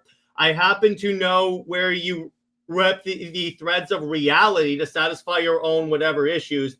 The fates tend to seek rather righteous vengeance. I don't know, Lizzie. I wouldn't say it's all that bad. That's the other thing. Threads of reality. That's true. Now, notice. Now, here's the. Now, why the heck now is this teenage Trinity being this way, and yet an adult Trinity is actually then blasé? Because King is writing inconsistency. Perhaps. Again, but that's the thing. They start saying threads of reality. So something is, well, the threads of reality could be what led them to all the three of them meeting. No, but they also said that, like, I happen to know when you rip through their threads of reality to satisfy your own whatever issues, the fates tend to seek rather righteous vengeance. Okay. That's interesting there. Yeah, that is interesting. Because there's just so much confusion here. Even I gotta admit, there's so much confusion here. This is why I'm like, why do this stupid time travel story? You're just going to confuse people even more. And by the way, do you know that, like, whenever they have Diana be a mother, she's a bad mom? They did this with Hunter. You mean in the Rebirth? Rebirth.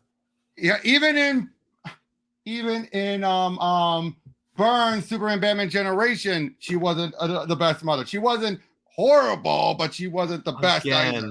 This is why the fan base hates it when they give Wonder Woman a kid, because they inevitably use it to bash Diana as a character. The only time that seems to imply that she is a good parent is John from Kingdom Come. Or Frank Miller. Nope, even now what? Nope. Look at how, and her daughter was not the greatest kid. Come on. Because her father was, because her daughter was more radicalized by, like, Kryptonian stuff. No, and not just that. It's because of her Amazonian raising, and but she was raised pure Amazonian with Kryptonian blood in her. Okay, but even on that, it's like, and then come on, she punched her own mother. But they were sparring. No, I'm talking about. There's a difference. After she was but how? Okay, fair enough, but there was sparring. Sparring is different. Fair enough, but you get my point still, though. That was Laura was not good in that book. But again, threads of reality is where I'm like, because are you telling me you're going to start playing with reality then? Again, who knows what is going on? Well, the thread of reality could be just explain what happened to John and Damien. But John and Damien are not. I don't turn the pet to the next page. Okay. Turn the animals. I just looked at the preview. Okay, but even on hold on. You mean a preview of the Trinity book? That is the page right after what you just showed. Okay, so let me see this, because they were turning to corgis.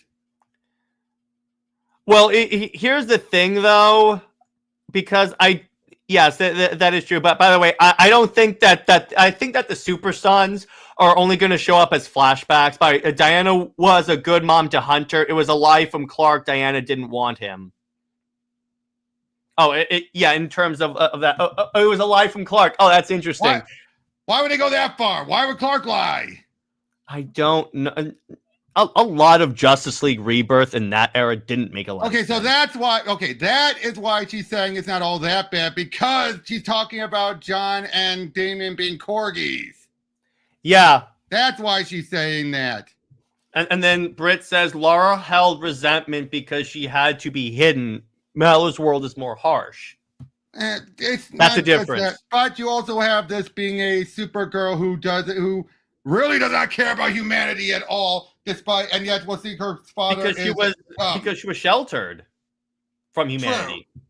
True. And again, she was raised purely Amazonian. Yes. But okay, so on that, But it's like, so what's the point of finding Steve, though? I don't know. And wait, frankly, unmissed father? So Steve is a bad father as well. Oh man, King, you're really making me like Steve Trevor. What is it? Yeah, Because I don't get it. I don't get it either.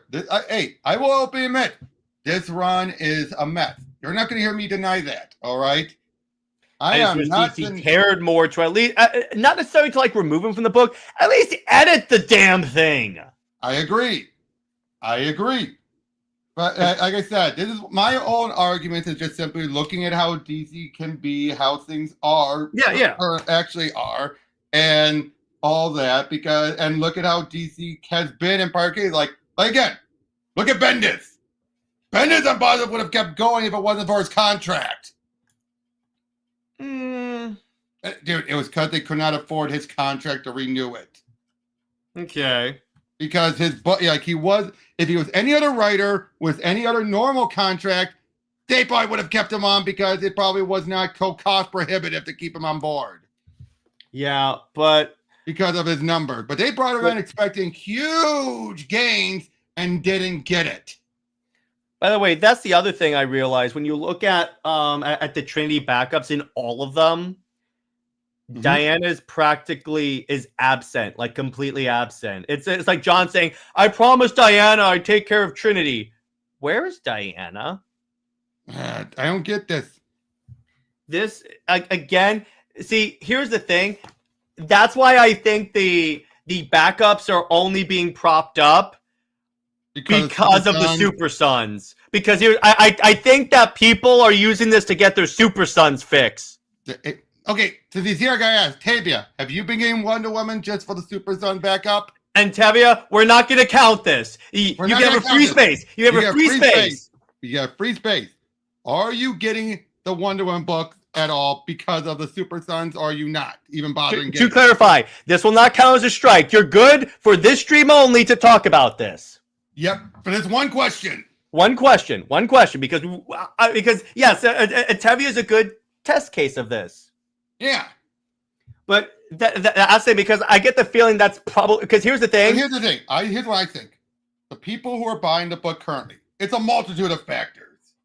It's either diehard, buy Wonder Woman no matter what fans. Yeah,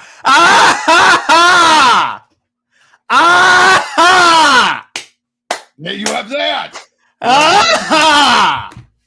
You have Cameron has agreed. Cameron too. So you have that. You have people who are diehard shills for Ken. You have people who are, believe it or not, they probably do exist, liking what's going on. Yeah, but here's the thing. It's a multitude of factors. Now I'm wondering what happens if you take the backups away. How many people leave? We don't know. Because, okay, and I doubt that DC is stupid enough to have the backups coming out alongside the Trinity book. I think that would be a little too confusing for people. Agreed. Because they usually don't. Once the backup reaches the point where there's going to be a follow-up, they usually don't. So if they don't, I want to see what happens not to the Trinity book, to the Wonder Woman book. Agreed. Because what if Trinity the mini does sell? Yeah, that is true. What happens if it does? If it does sell, even moderately well, I think that cements Trinity. Or at least, it depends on where the series ends, though, because it could get rid of adult Trinity. All right, so most Super Sons fans have admitted this from the jump. We just want to make sure. Sure. Yeah. The question is, though, will people stick with Wonder Woman? We just said that. Yeah, again, that's what we're saying here. Because but we can't just assume majority of the decent, sales are just because of the backup. We can't just assume that. But here's the thing. So I'm going to say this, and this is why I was emphasizing the Super Sons a lot. Because when people talk, because at least most, in my experience, I'm trying to not give like a massive blanket statement. Mm-hmm. When I hear people talk about the backups, I don't hear them talk about Trinity. I hear them talking about the Super Sons. Right. And if if the Trinity series is not going to have the Super Sons, or at least have them in backups, in other words, that they won't be like main characters throughout the entire series, that could be a problem. That could be a problem. But here's the big thing now. You got to remember this. The book, by the time the first issue comes out, people have already pre-ordered 3 issues. Mm-hmm. So I just got to point that out. The pre-orders are already going to be in place by the time the first issue comes out. That's how it always goes. Which actually, that works for my argument, because here's why. If they pre-order 3 issues and the Super Sons don't show up in like 3 issues, or not like big characters, and that crowd could drop it and decide, you're not going to do what I want? Okay, I'm not going to follow this book. I don't think it's going to be like what happened with the Alan Scott Green Lantern book, because let's be honest, that was just a case of Tim No, Sheridan because he opened his mouth. That's the problem. Which got DC to even look at what was in the book. No, but what I'm saying is that I think that here's why that's good, because it's 6 issues, right? Yep. And if they don't show up or like are not main characters in those 3 issues, I'm wondering if the Super Sons fans are going to stick around for the next 3. But they're just going to be looking at the first 3 issues. They always just look at the first 3 issues. That is true. If those first 3 issues come out, they can drop it. And Mac, to be fair, those specials don't count because they're just collections of backups with a few original stories. I don't think DC even expects them to sell that well. But still, if they are stuff that has Trinity's name on it, and specifically Trinity, and re-bringing those stories, here's why it's stupid to reprint at least Wonder Woman 800, because then you remind people about the version of Trinity they hate. That's true. But again, I don't think DC's looking at. Remember, DC. This is one thing my LCS mentioned. DC's definitely have the mindset of even bad publicity is good publicity. Yeah, sales is going to dictate it. I do agree. I don't think the Trinity series, because here's the thing. Tom King's series, his minis, particularly involving female characters like Supergirl, don't sell well. The only reason why Supergirl the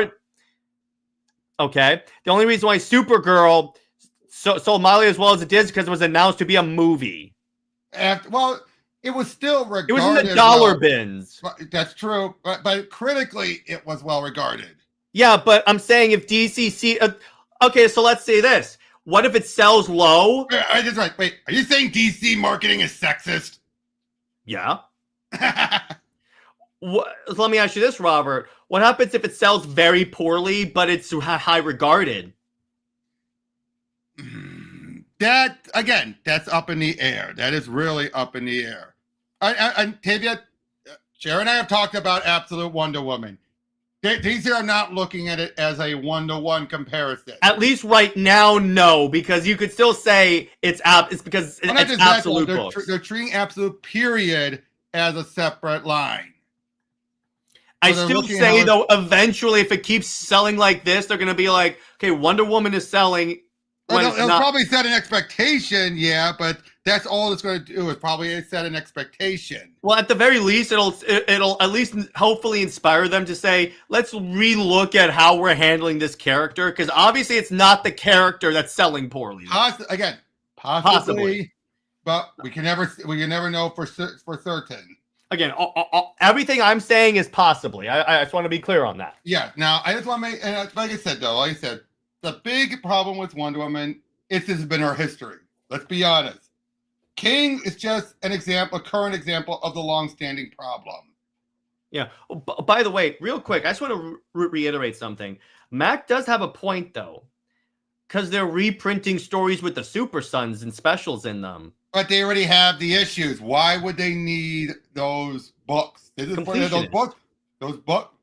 The books are more for those who haven't read them. That's usually when they do collections like that. Or who maybe don't want the Wonder Woman book, but just want the backups for a trade. Because if you notice, they are releasing a trade of just the backups. Yeah. Which they have done before, yes. Yeah.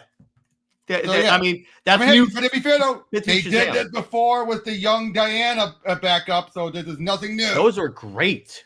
But I'm saying, though, that's a precedent. Oh, that's the other thing. Because I read, like, Trial of the Amazons and all that stuff, and they had some of the young Diana issues. I'm sorry. So that's the canon Diana to this Diana, I don't right? know if it was or not. They didn't do anything to separate it. Yep. Guess what? That Diana is a sweetheart. Agreed. Now, Tavia, Gail's too entrenched at Marvel. Yeah, they're not going to give it to her. She's on X-Men now. She ain't coming over. I would be very surprised if she gave up writing X-Men for this. Well, I don't think she would give it up. I think she just has too much on her plate. Charles Soule is more likely because he mostly, Star Wars is winding down. Yeah, and again, Soule, Rucka, it depends. Yeah, Rucka, it's more on his mood. Yeah, exactly. And what artists he can get. Mm-hmm. Yeah, exactly. That's why the big reason that Brian Muller was Nicola. They had it. They made it no secret. He and Nicola had a window in their schedule. That's why they did it. And do you think that they would still keep Semper and like move King off? That's up in the air. Because the one thing that universally this book is being praised for is the art by Semper. Yeah, again, that's up in the air because that happens. I mean, look, the artist for the backups is leaving, but that's nothing to say, oh, it's a sign. No, it's not a sign. Because that could be any number of things. Because that indicated to me, not necessarily that the backups are failing, just that maybe they don't want to do the backup. Because she later posted that she's doing the art for the Trinity book. Yeah, exactly. So she had, and then I'm pretty sure that's going to be a big enough thing for her to be like, and I've said my piece. Mm-hmm. He brought maybe Mark Waid taking over. I'm not sure if I want Mark. I mean, here's the thing. I do acknowledge Mark Waid. He could work. He acknowledges Diana's importance because he was very clear. Superman and Wonder Woman are the leaders of the Justice League. But at the same time, though, he is also the one that, even though it made sense for the story, not how he actually sees the character, Kingdom Come still is one of the things that set Diana on the wrong path. Yeah, but Diana still went back to being the regular Diana. It's part of a character. When do people pay attention to what happened at the end? I know. That's my point. It's like, again, what happened, it's a whole, they understood the end, and they saw the answer, but didn't understand the question. Mm-hmm. But even with the question, they haven't done that right. Mm-hmm. The other thing that I could see DC doing, I don't when they move King off, I don't think they'll retcon the run out. No. They may retcon some stuff to explain what happened in it. Yeah, that is more than likely. Again, it's like what happened. I mean, look how long it took them before they finally reversed what Bendis did. They did that when they finally had an opportunity to do it, and they did it because, let's be honest, no one else wants Superman to be that way. Like, I think they kept it that long out of respect for Bendis to keep an impact, but they realized there's no point to it. I mean, the only other thing that is still there is the trunks. But to be fair, someone would have brought the trunks back anyway. You don't necessarily know that, though. Okay, but you get my point. That was something he specifically did. That's true, but I'm just saying. I mean, there's some of the characters that are still around. Like Red Mist did show up to get her butt handed to her, but still. Mm-hmm. That is true, but I am 100 because I think DC at least knows there is some like confusion and there's confusion and mess. But like I said, I think that's the one thing we got to always remember. Like I said earlier, most writers respect each other for the most part, unless they're out to make it clear they don't respect them. But then they will usually show it and make it clear. Oh yeah. Naomi has not come back, but to be fair, but again, I don't think they've retconned her. They just haven't used her because no one else wants to tell anything. It's going to take a creator to want to come in and use her. And to be fair, I think Naomi has potential. Yeah, she probably does. But I'm not saying they're going to straight up retcon stuff out. No. Well, I do think they'll retcon some stuff because if they respect it that much, or recontextualize at least. Because because I do think they'll retcon out that thread thing. Because I'm sorry, they cannot do the clay origin for Trinity and have it like a man's DNA because that's against the concept of the clay origin. Agreed. It's antithetical to it. They will retcon some stuff, or like like you said, recontextualize, or at least explain what the hell happened here. Oh, agreed. I completely agree with that. Like, I could see them, maybe they'll retcon in that, like, maybe Diana had like a virus and that's why she stood back while the other people fought, like the Sovereign. Yeah, again, I don't get why he's handling Diana like this. I really Because he doesn't don't. want to write her. That's what's clear. But why didn't badmouth her is the other thing. Why then badmouth her? Because he doesn't like Wonder Woman. I'm just gonna say it. He clearly doesn't like Wonder Woman. I think this is one of those. You brought the rat thing. Have you determined whether or not that's accurate, that she truly ate the rat or not? That's a little bit of confusion. I'm asking that because clearly that does sound, within the one issue, that does sound intentional. Like it's meant to be confusing. He does zoom in on it, but the problem is he doesn't do that with anything else. He needs it. If he's gonna have Wonder Woman punch her mom in the face, you got to tell me immediately whether or not that's true or not, which he did. That's what I'm saying. The rat thing is clearly something off, and I do think that's intentional because that you do not. If it was the next issue, I could call BS, but within the same issue. But here's the thing, though. Why would Diana in her head say I ate my rat when she didn't? Because she's not under the influence of the lasso. Unless, again, we said before, this could be from how Sovereign is telling the story. The other question is, again, and it could be a case of the words don't match up to what the art is showing. Well, that's true, but then again, editors should do the freaking job. But agreed. The other scenario is, again, maybe this isn't really Diana. Possibly. Could be a construct. We don't know. We still don't know fully if the lasso of lies, like we don't know if the lasso of lies, memories last only when it's wrapped up or if it stays even afterwards. We don't know that. I do know. Hey, what's up, Daniel? I do know that, like, the way magic typically works in DC is that once you destroy the object that, like, does the magic, doesn't that kind of quickly, like, reverse things? Well, actually, here's the thing. Only if it's keeping an illusion. If it's inputting something into it, they have never made that clear. Here's the other thing. How long has Diana been captive after breaking the lasso? They didn't say that either. Again, see, this is the thing. King is like a math student that doesn't show their work when they're solving a long division problem. Hey, can I do this? When I was in school, you know what I sometimes would do? What? Sometimes I looked up at the answers at the back, but then I would figure out how you got there. Yeah, at least there you're doing something. At least then you're doing the work. Exactly. Again, with this, he's bad-mouthing Wonder Woman. I can't see him doing this to Batman or Catwoman. He didn't do this to Batman and Catwoman. Nor even Superman and Lois. Which indicates to me, hey, what's up, Kadar? He doesn't like Diana. I think this is a scenario where the writers gave a character to a writer who doesn't like her. I'm not going to argue that. I am not going to. The very fact that when he said Detective Chimp is coming in the series, he labeled Detective Chimp as a character he's always wanted to write. Now, in his defense, a lot of creators do that, to be fair. Yeah, but when they're going to bring him in, they will openly say, even if they're not part of the book, they'll say that. It's one thing if Diana were an active participant in this book and she's teaming up with Detective Chimp. Which she's not. But when she's sitting on her ass all day, holding what could be a fake baby, you know what I'm trying to say. When she's standing on her ass, holding a baby, instead of doing her job, fighting her nemesis. I use that word because that's how Tom King has marketed the character. I still don't get that. I'm like, dude, you have done a I'm going to say it, shitty job at making the Sovereign Wonder Woman's Joker. That was just saying himself up for failure anyway. Yeah. Now, the only thing I see that is that was something that marketing told him to say. Well, you could have said, I just want to create another. No, but still, then fire the marketing people because they clearly suck at their job. Or give him bad advice. Yeah, but it would be very interesting. I am going to be very interested when he leaves the run to hear him talk about this. Yeah. It is dumb, Tevin. And I will agree with you on. Hey, once I'll agree with you on something, Daniel. I will agree with you on that one.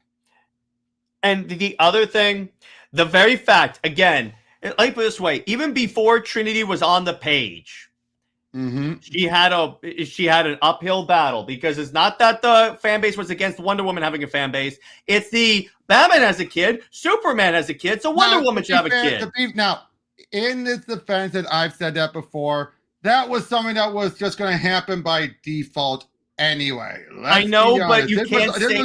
I'm just surprised it took them this long. No. I know that, but when you use that as your reasoning for creating the character, your public reasoning... Oh, by the way, King said in his first interview he didn't want to write for Diana. He only accepted the book. That still disgusts me that he says that. I know. Again. Challenge Perez. Again, I've said this before. Great as Perez is, and I adore Perez, the best was proud of him because of his editor, because of Karen Berger, which makes King the polar opposite of Perez. His editor is not bringing the best out of him. No, she's not. Because again, King, when he has a good editor, like in the Batman book, he writes competently. The first chunk. He writes competently, not incompetently like he is right now. And you're not hearing me argue on that one. You're not going to hear me argue on that. This is my problem. DC keeps giving characters. It's not necessarily a Wonder Woman issue. This is something they do a lot. They give characters to writers that don't want them or hate them. Now I'll say this. This feels more like a Marvel issue than a DC issue because Marvel is way more guilty of that because how many of these characters have been completely retooled to be in name only? I know. Well, I'll tell you what. It's a comic book industry problem. But DC is not always that guilty. Let's be honest. They probably have only... I could probably name on one hand the times they've done in the past couple of years. And the thing is... Would you agree with that? You probably name on one hand the number of times they pulled, like what they're doing with King and Wonder Woman. Yeah. Here's what really pisses me off. And I tweeted about this as well. Mm-hmm. The fact that, okay... It's pretty obvious he doesn't want to write the character. Yep. A, why'd you take the job? And B, why do you stay on the job? Because I say it is extremely selfish for Tom King, who didn't even want to write Wonder Woman in the first place, to continue to write the character and making her passive in her own book. I said, please, DC, put a writer, wait, let me finish, who wants to write Wonder Woman on the book, or at least likes the character. Because the passion is not there with this King run. He clearly has never read an issue of Wonder Woman. And again, Daniel, does she look at her as a third division character? I wouldn't go that. It's a case where they do. Yeah, okay, you're right. The fact that they give Harley Quinn more attention than Wonder Woman. That tells you. Oh God. Speaking of that. It is so weird because the last time they did a rub and smell was when Harley was at her peak and it worked. And you even they had one of the rub and smells was weed. Yeah. By the way, and now we're having to do farts. Ugh. All right, Robert, answer Tevia's very good question. Yeah. Why doesn't he leave the book if he doesn't want to write it? He wants to tell a story still. Okay, that could be a question. What happens when the Sovereign run ends? Well, no. Obviously, Sovereign is part of his story. That's not his sole story. He said the Sovereign story ends. Yeah, but that's what King said. No, but that's not the sole story of his run. He said we have other stories to tell. I don't think that are connected. I'm pretty sure Sovereign was just the opening salvo. Like how everything, the first 50 issues of Batman's run led into a very different next 50, less than 50. Again, it's just like, you get my point, right? Like does that match up then? Maybe. Okay. In the chat, let's take bets. What other characters do you think are going to show up in the run that do the plot for Diana? Let's take bets. What other characters do you think could show up? Batman to show up, Superman. Hell, let's make the Wonder Woman book just a Trinity book where it's just Batman, Superman, Wonder Woman. Okay, now I do think you're going a little overboard there. Don't call it Trinity. Just bring in the Batman, Superman. Just have them do an entire 20 issues there. Because that's apparently the only size arc that this man is capable of writing. Agreed on that one.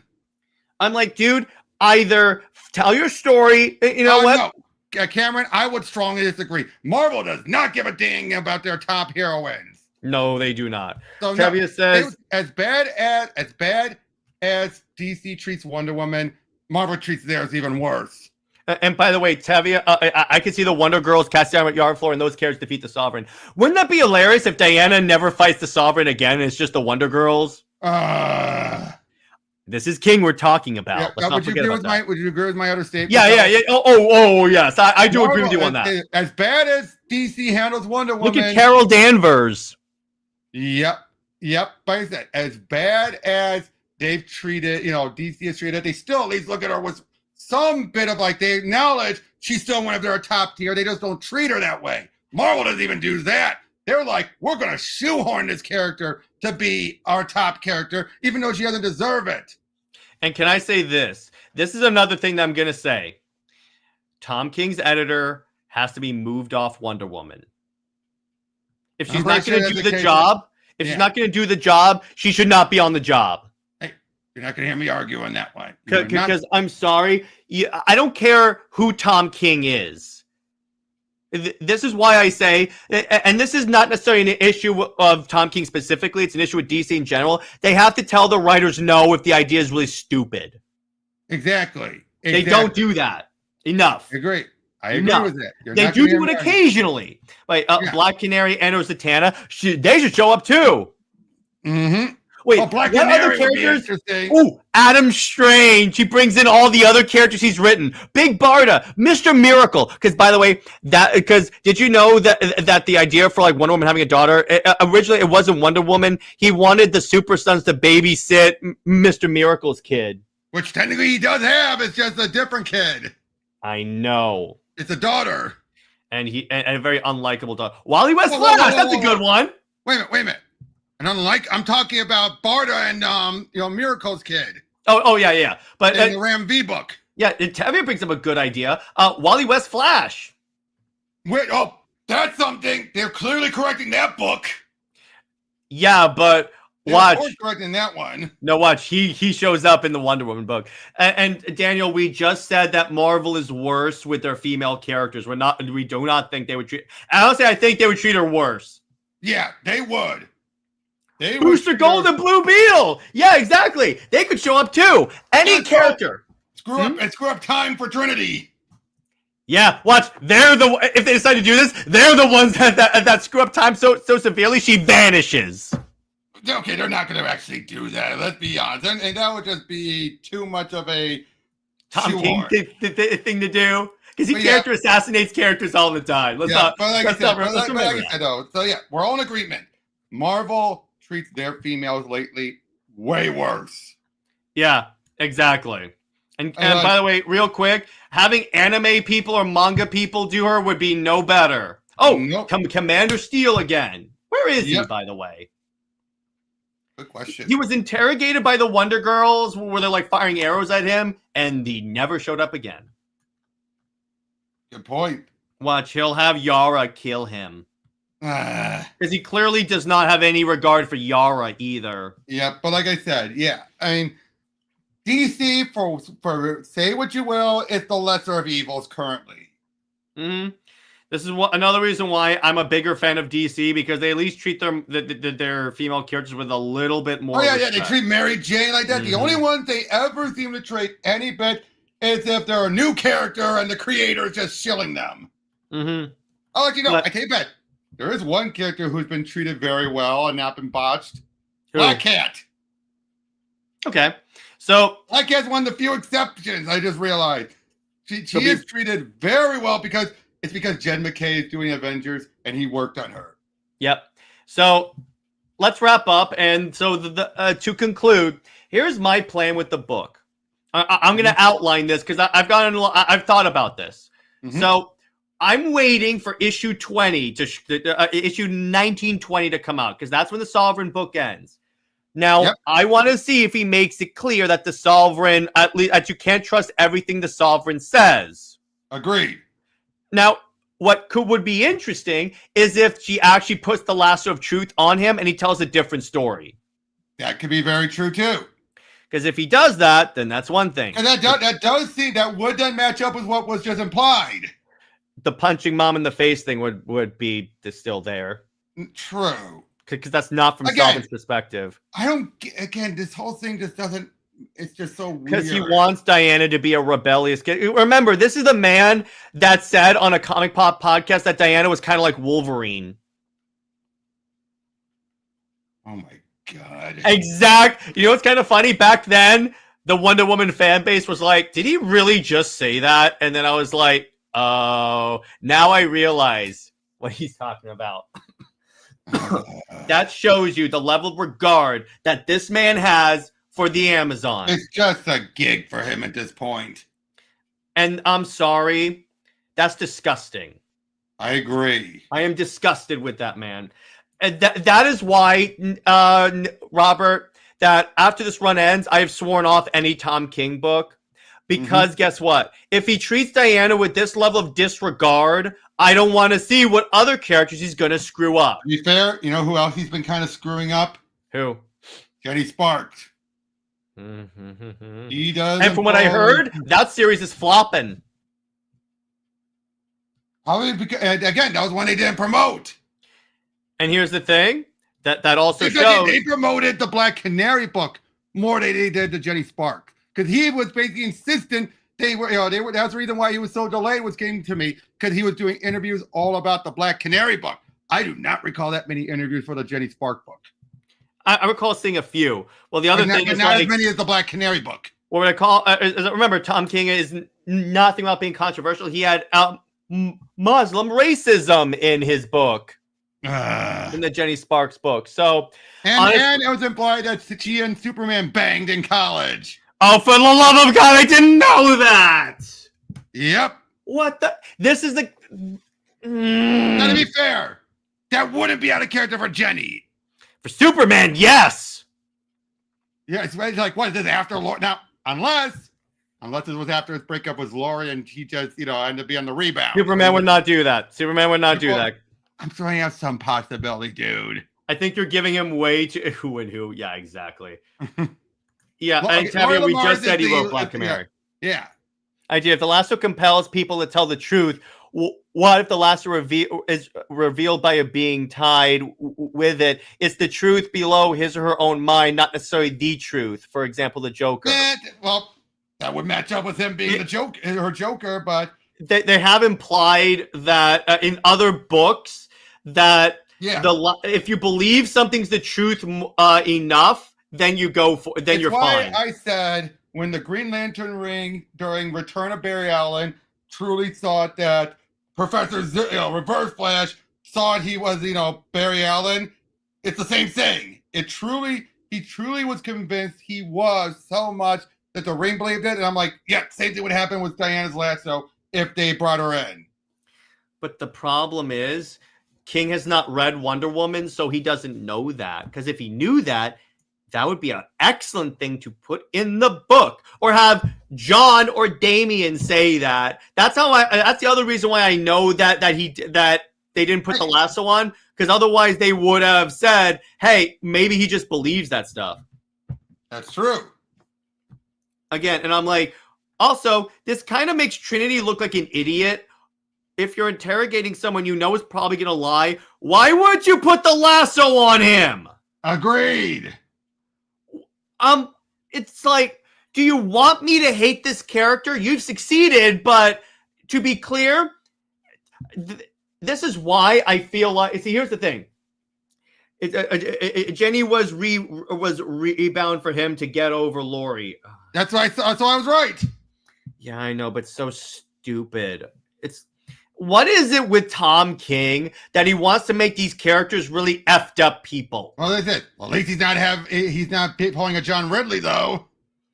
Well, John, you can't get much lower than having Superman get ass raped in prison. In an actual canon story, he retconned it in. How much you want to bet somehow, somewhere in a different book, they retconned that out? Well, dude, I think because of the anthology, it's not actually truly canon. It's just him fitting it into a canon story doesn't mean that it actually counts. Good. But I'm just honestly at this point. See, here's the thing. I don't agree, but I understand why people say ban King from DC Comics. I don't agree. No. But I understand why people would say that. I agree. I mean, there's some moments where I'm so fed up. Like, again, the way he treated his Human Target book, that royally ticked me off. And here's the other thing. Here's how I know that at least King pays attention to social media and bows to it. Because remember, he wasn't going to have the Wonder Girls, but the fans convinced him to have the Wonder Girls. That's true. This is why I'm like, people, this is why I think that sounds like he chose it, not higher ups. No. I know he chose it, which is like, people, hey, if you want Tom King to change or maybe self-leave the book, I'm going to tell you this, and this is going to be the plan with the hashtag. Anytime he promotes Wonder Woman, flood the comments with it. That's what I'm going to say. Yeah, but at the same time, I always feel there's that whole... Not in Sampere's post. Let Sampere promote his work. Yeah, but you know some people are going to do it regardless. I know, but I, as the founder of the hashtag, I disown that behavior. Right. I want to be clear. Whatever people do is of their own volition. I'm not telling them to do that. Right. I said only King. Yeah, go ahead. I would say one of the things, because I just looked up one of the issues. You know, the probably between Absolute and Ultimate, you know, the Ultimate books, you know, the one book I still feel like, why the heck is this here? What? Ultimate X-Men. Yes. I'm like, why? I am convinced they created the Ultimate Wolverine book because they needed something that was actually within the universe, that could fit within the universe. Yeah, or like an X-Men book that people actually wanted. Apparently, Peach. Yeah, they're just doing because they're just writing on Peach Momoka. If she leaves, it's gonna tank. Mm-hmm. And I don't get what people liking about this run. I don't know, but to conclude, all right. Here's what we're gonna. Yep. Here's where we stand with this. Again, so here's my plan. Wait for issue 19 or 20. If it doesn't happen, 21 to be generous. If it doesn't happen by 21 or 20, I'm dropping the book and selling the issues. You have every right to do it, dude. I am not going to. I am posting about it. I'll even tag King. That's it. I'm blasting the hashtags. I will go full steam ahead because then it's like, are you kidding me? Mm-hmm. And then he would have lied to you. And that's what I was going to say was, he would have lied to me. Now, I won't be going public about it. I'm just going to be within myself. I'll just put it this way. I won't argue with you anymore. Mm-hmm. If he turns out he lied to me, I'm not going to argue anymore. That's the most I'm going to do. Mm-hmm. So someone actually brought up. So here's the funny part. So real quick, I want to say congratulations though to Absolute Wonder Woman for being in the top-rated comic book series of League of Comic Geeks. I'm just gonna say congratulations to do. I do find it's kind of interesting. So someone posted, it's easy to forget given how Tom King dropped absolute stinkers in Wonder Woman and Jenny Sparks last year, that he also dropped one of the best books of the year with Biliquis Evely in Helen of Windelhorn or whatever that book is. And then someone says, I'm wheezing. Look at this comic book with JT. This Tom King man is really, yeah, exactly. But that's the thing. And you know what? Hashtag could work. Hashtag could not work. All the hashtag is just to give people a voice and a way to express their dissatisfaction. I agree. Whether or not DC pays attention to them, I could care less. I would like for them to, but if it's not going to happen, okay, fine. I'm still going to do the hashtag because I'm done. I will say, though, if by 21 it doesn't happen, I'm also going to be adding a boycott Tom King's Wonder Woman, and I am going to encourage Wonder Woman fans, if they don't like King's book, to drop the book and then post like a screenshot of them dropping the book to prove that they actually did it. Yeah. Now, here's one thing I was about to bring up. I'm just one side note. I am so weary and a little fed up with people trying to take something like Absolute Wonder Woman and then say, "Oh, it's woke because they cut her arm off and made to make her disabled." Well, here's the thing. There was one Instagram account that posts lies, by the way, that said that Kelly Thompson confirmed is for disabled representation. I'm like, I've never seen that. She would never. I'm sorry. She is not that openly political. This is an Instagram account. I'm not going to call it out in here because I don't believe in doing that, but it's an Instagram account that posts like the wildest DCU theories that are later proven false. Yeah, because seriously, but I'm just like, it has not like. Why did they ignore the context? I don't know. Max says Tom King is an obvious industry plant. Why would Hollywood Reporter prop up this while ignoring Spider-Man, Absolute Wonder Woman, and Absolute Batman, which sold better? What are they talking about there? No, what he's talking about is that the Hollywood Reporter put out a thing on like the best comic books of the year, and Tom King's Wonder Woman is one of them. Oh. That's clearly it's a shill thing. It's not necessarily Tom King. It's a shill thing. Tom King's not a plant. That does not sound like him being a plant. Why is Tom King on the Green Lantern?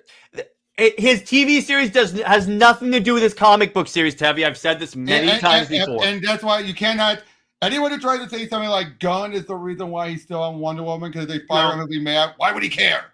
Because Gunn has legit said, I have no control over what they do with the comics. That's it. Exactly. He has no control over it. And again, why would he care if King was taken off? Now, if DC somehow pulled strings to get him taken out of, pulled out away from Gunn, from being on the writing team, that would be different.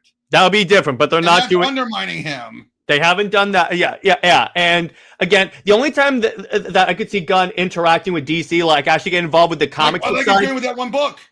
Yeah, exactly. Is that, or if he's saying, "Hey, here's if he's like saying, can you make these books available for the movies that are based themselves on that, or give it a boost." Yeah, exactly. That's what I think. That's what they did. Yeah. That's what they did when he announced the Slate New Hallows trades. Exactly. Which, again, let's be honest, the DC Finest and the DC Comics are some of the best trades they have done in ages. Yep, I'll give you that idea. What if Trinity is not actually Wonder Woman's daughter? But no, they're not going to make her evil. They're not going to make her evil, Daniel. Nope. And again, it doesn't add up with what we already seen.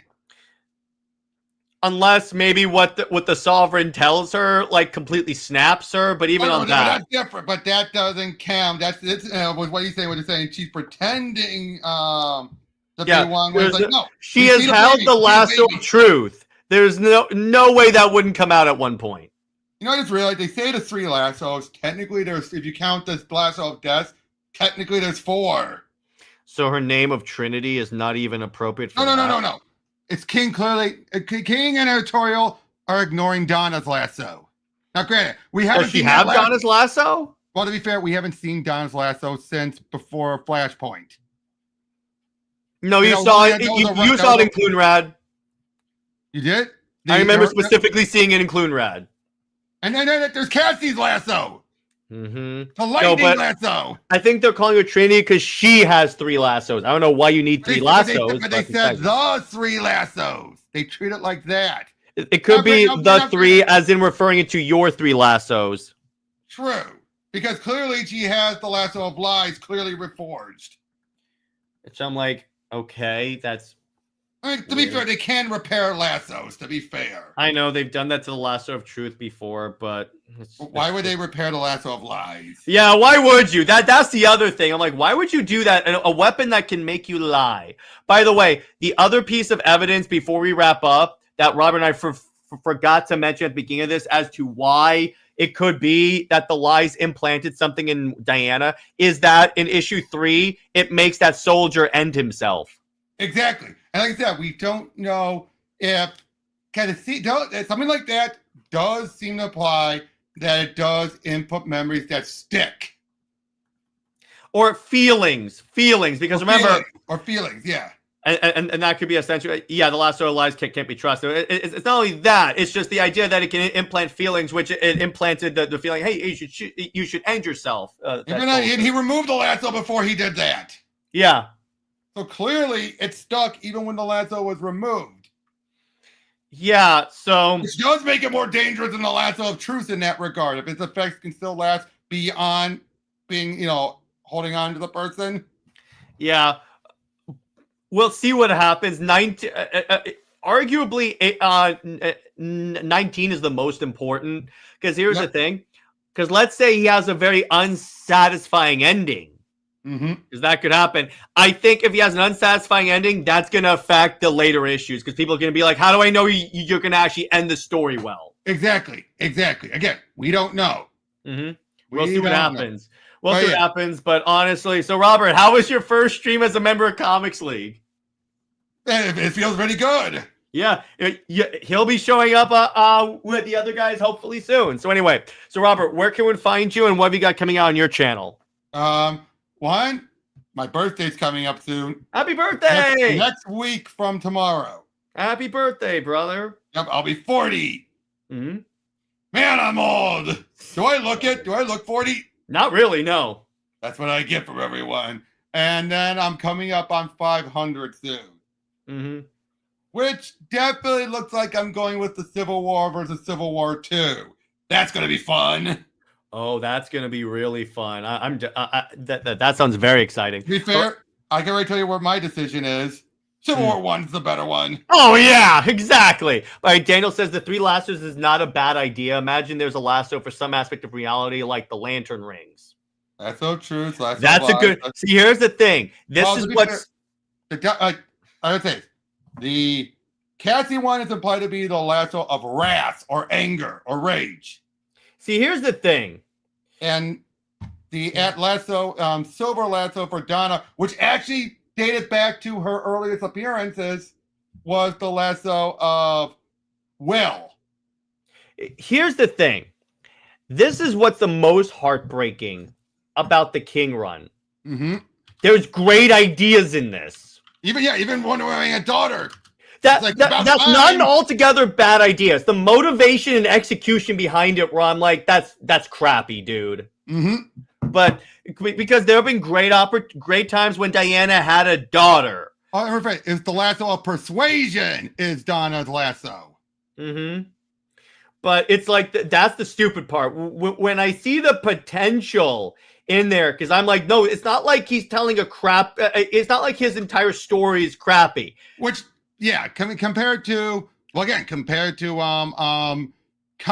and Clunan, where by that run it was just Snoresville. Yeah, but it's the idea where I'm like, all right, but I still think why were they kept on still? I still think the idea of a King of America going against Wonder Woman is maybe not the best villain for her because she doesn't really deal with like versus America and stuff. I think he probably was trying to do more of the like gender stuff, but she doesn't do that much anymore. Okay, you're right. Oh, by the way, here's the clarification. The lasso of lies is said to be one of the 3 lassos of fate created by Moria and refurbished by Hephaestus. Who's Moria? Moirai or Moirai or whatever, however you say that name. Moirai is of the Fates. Okay, so the Fates made the lasso of lies.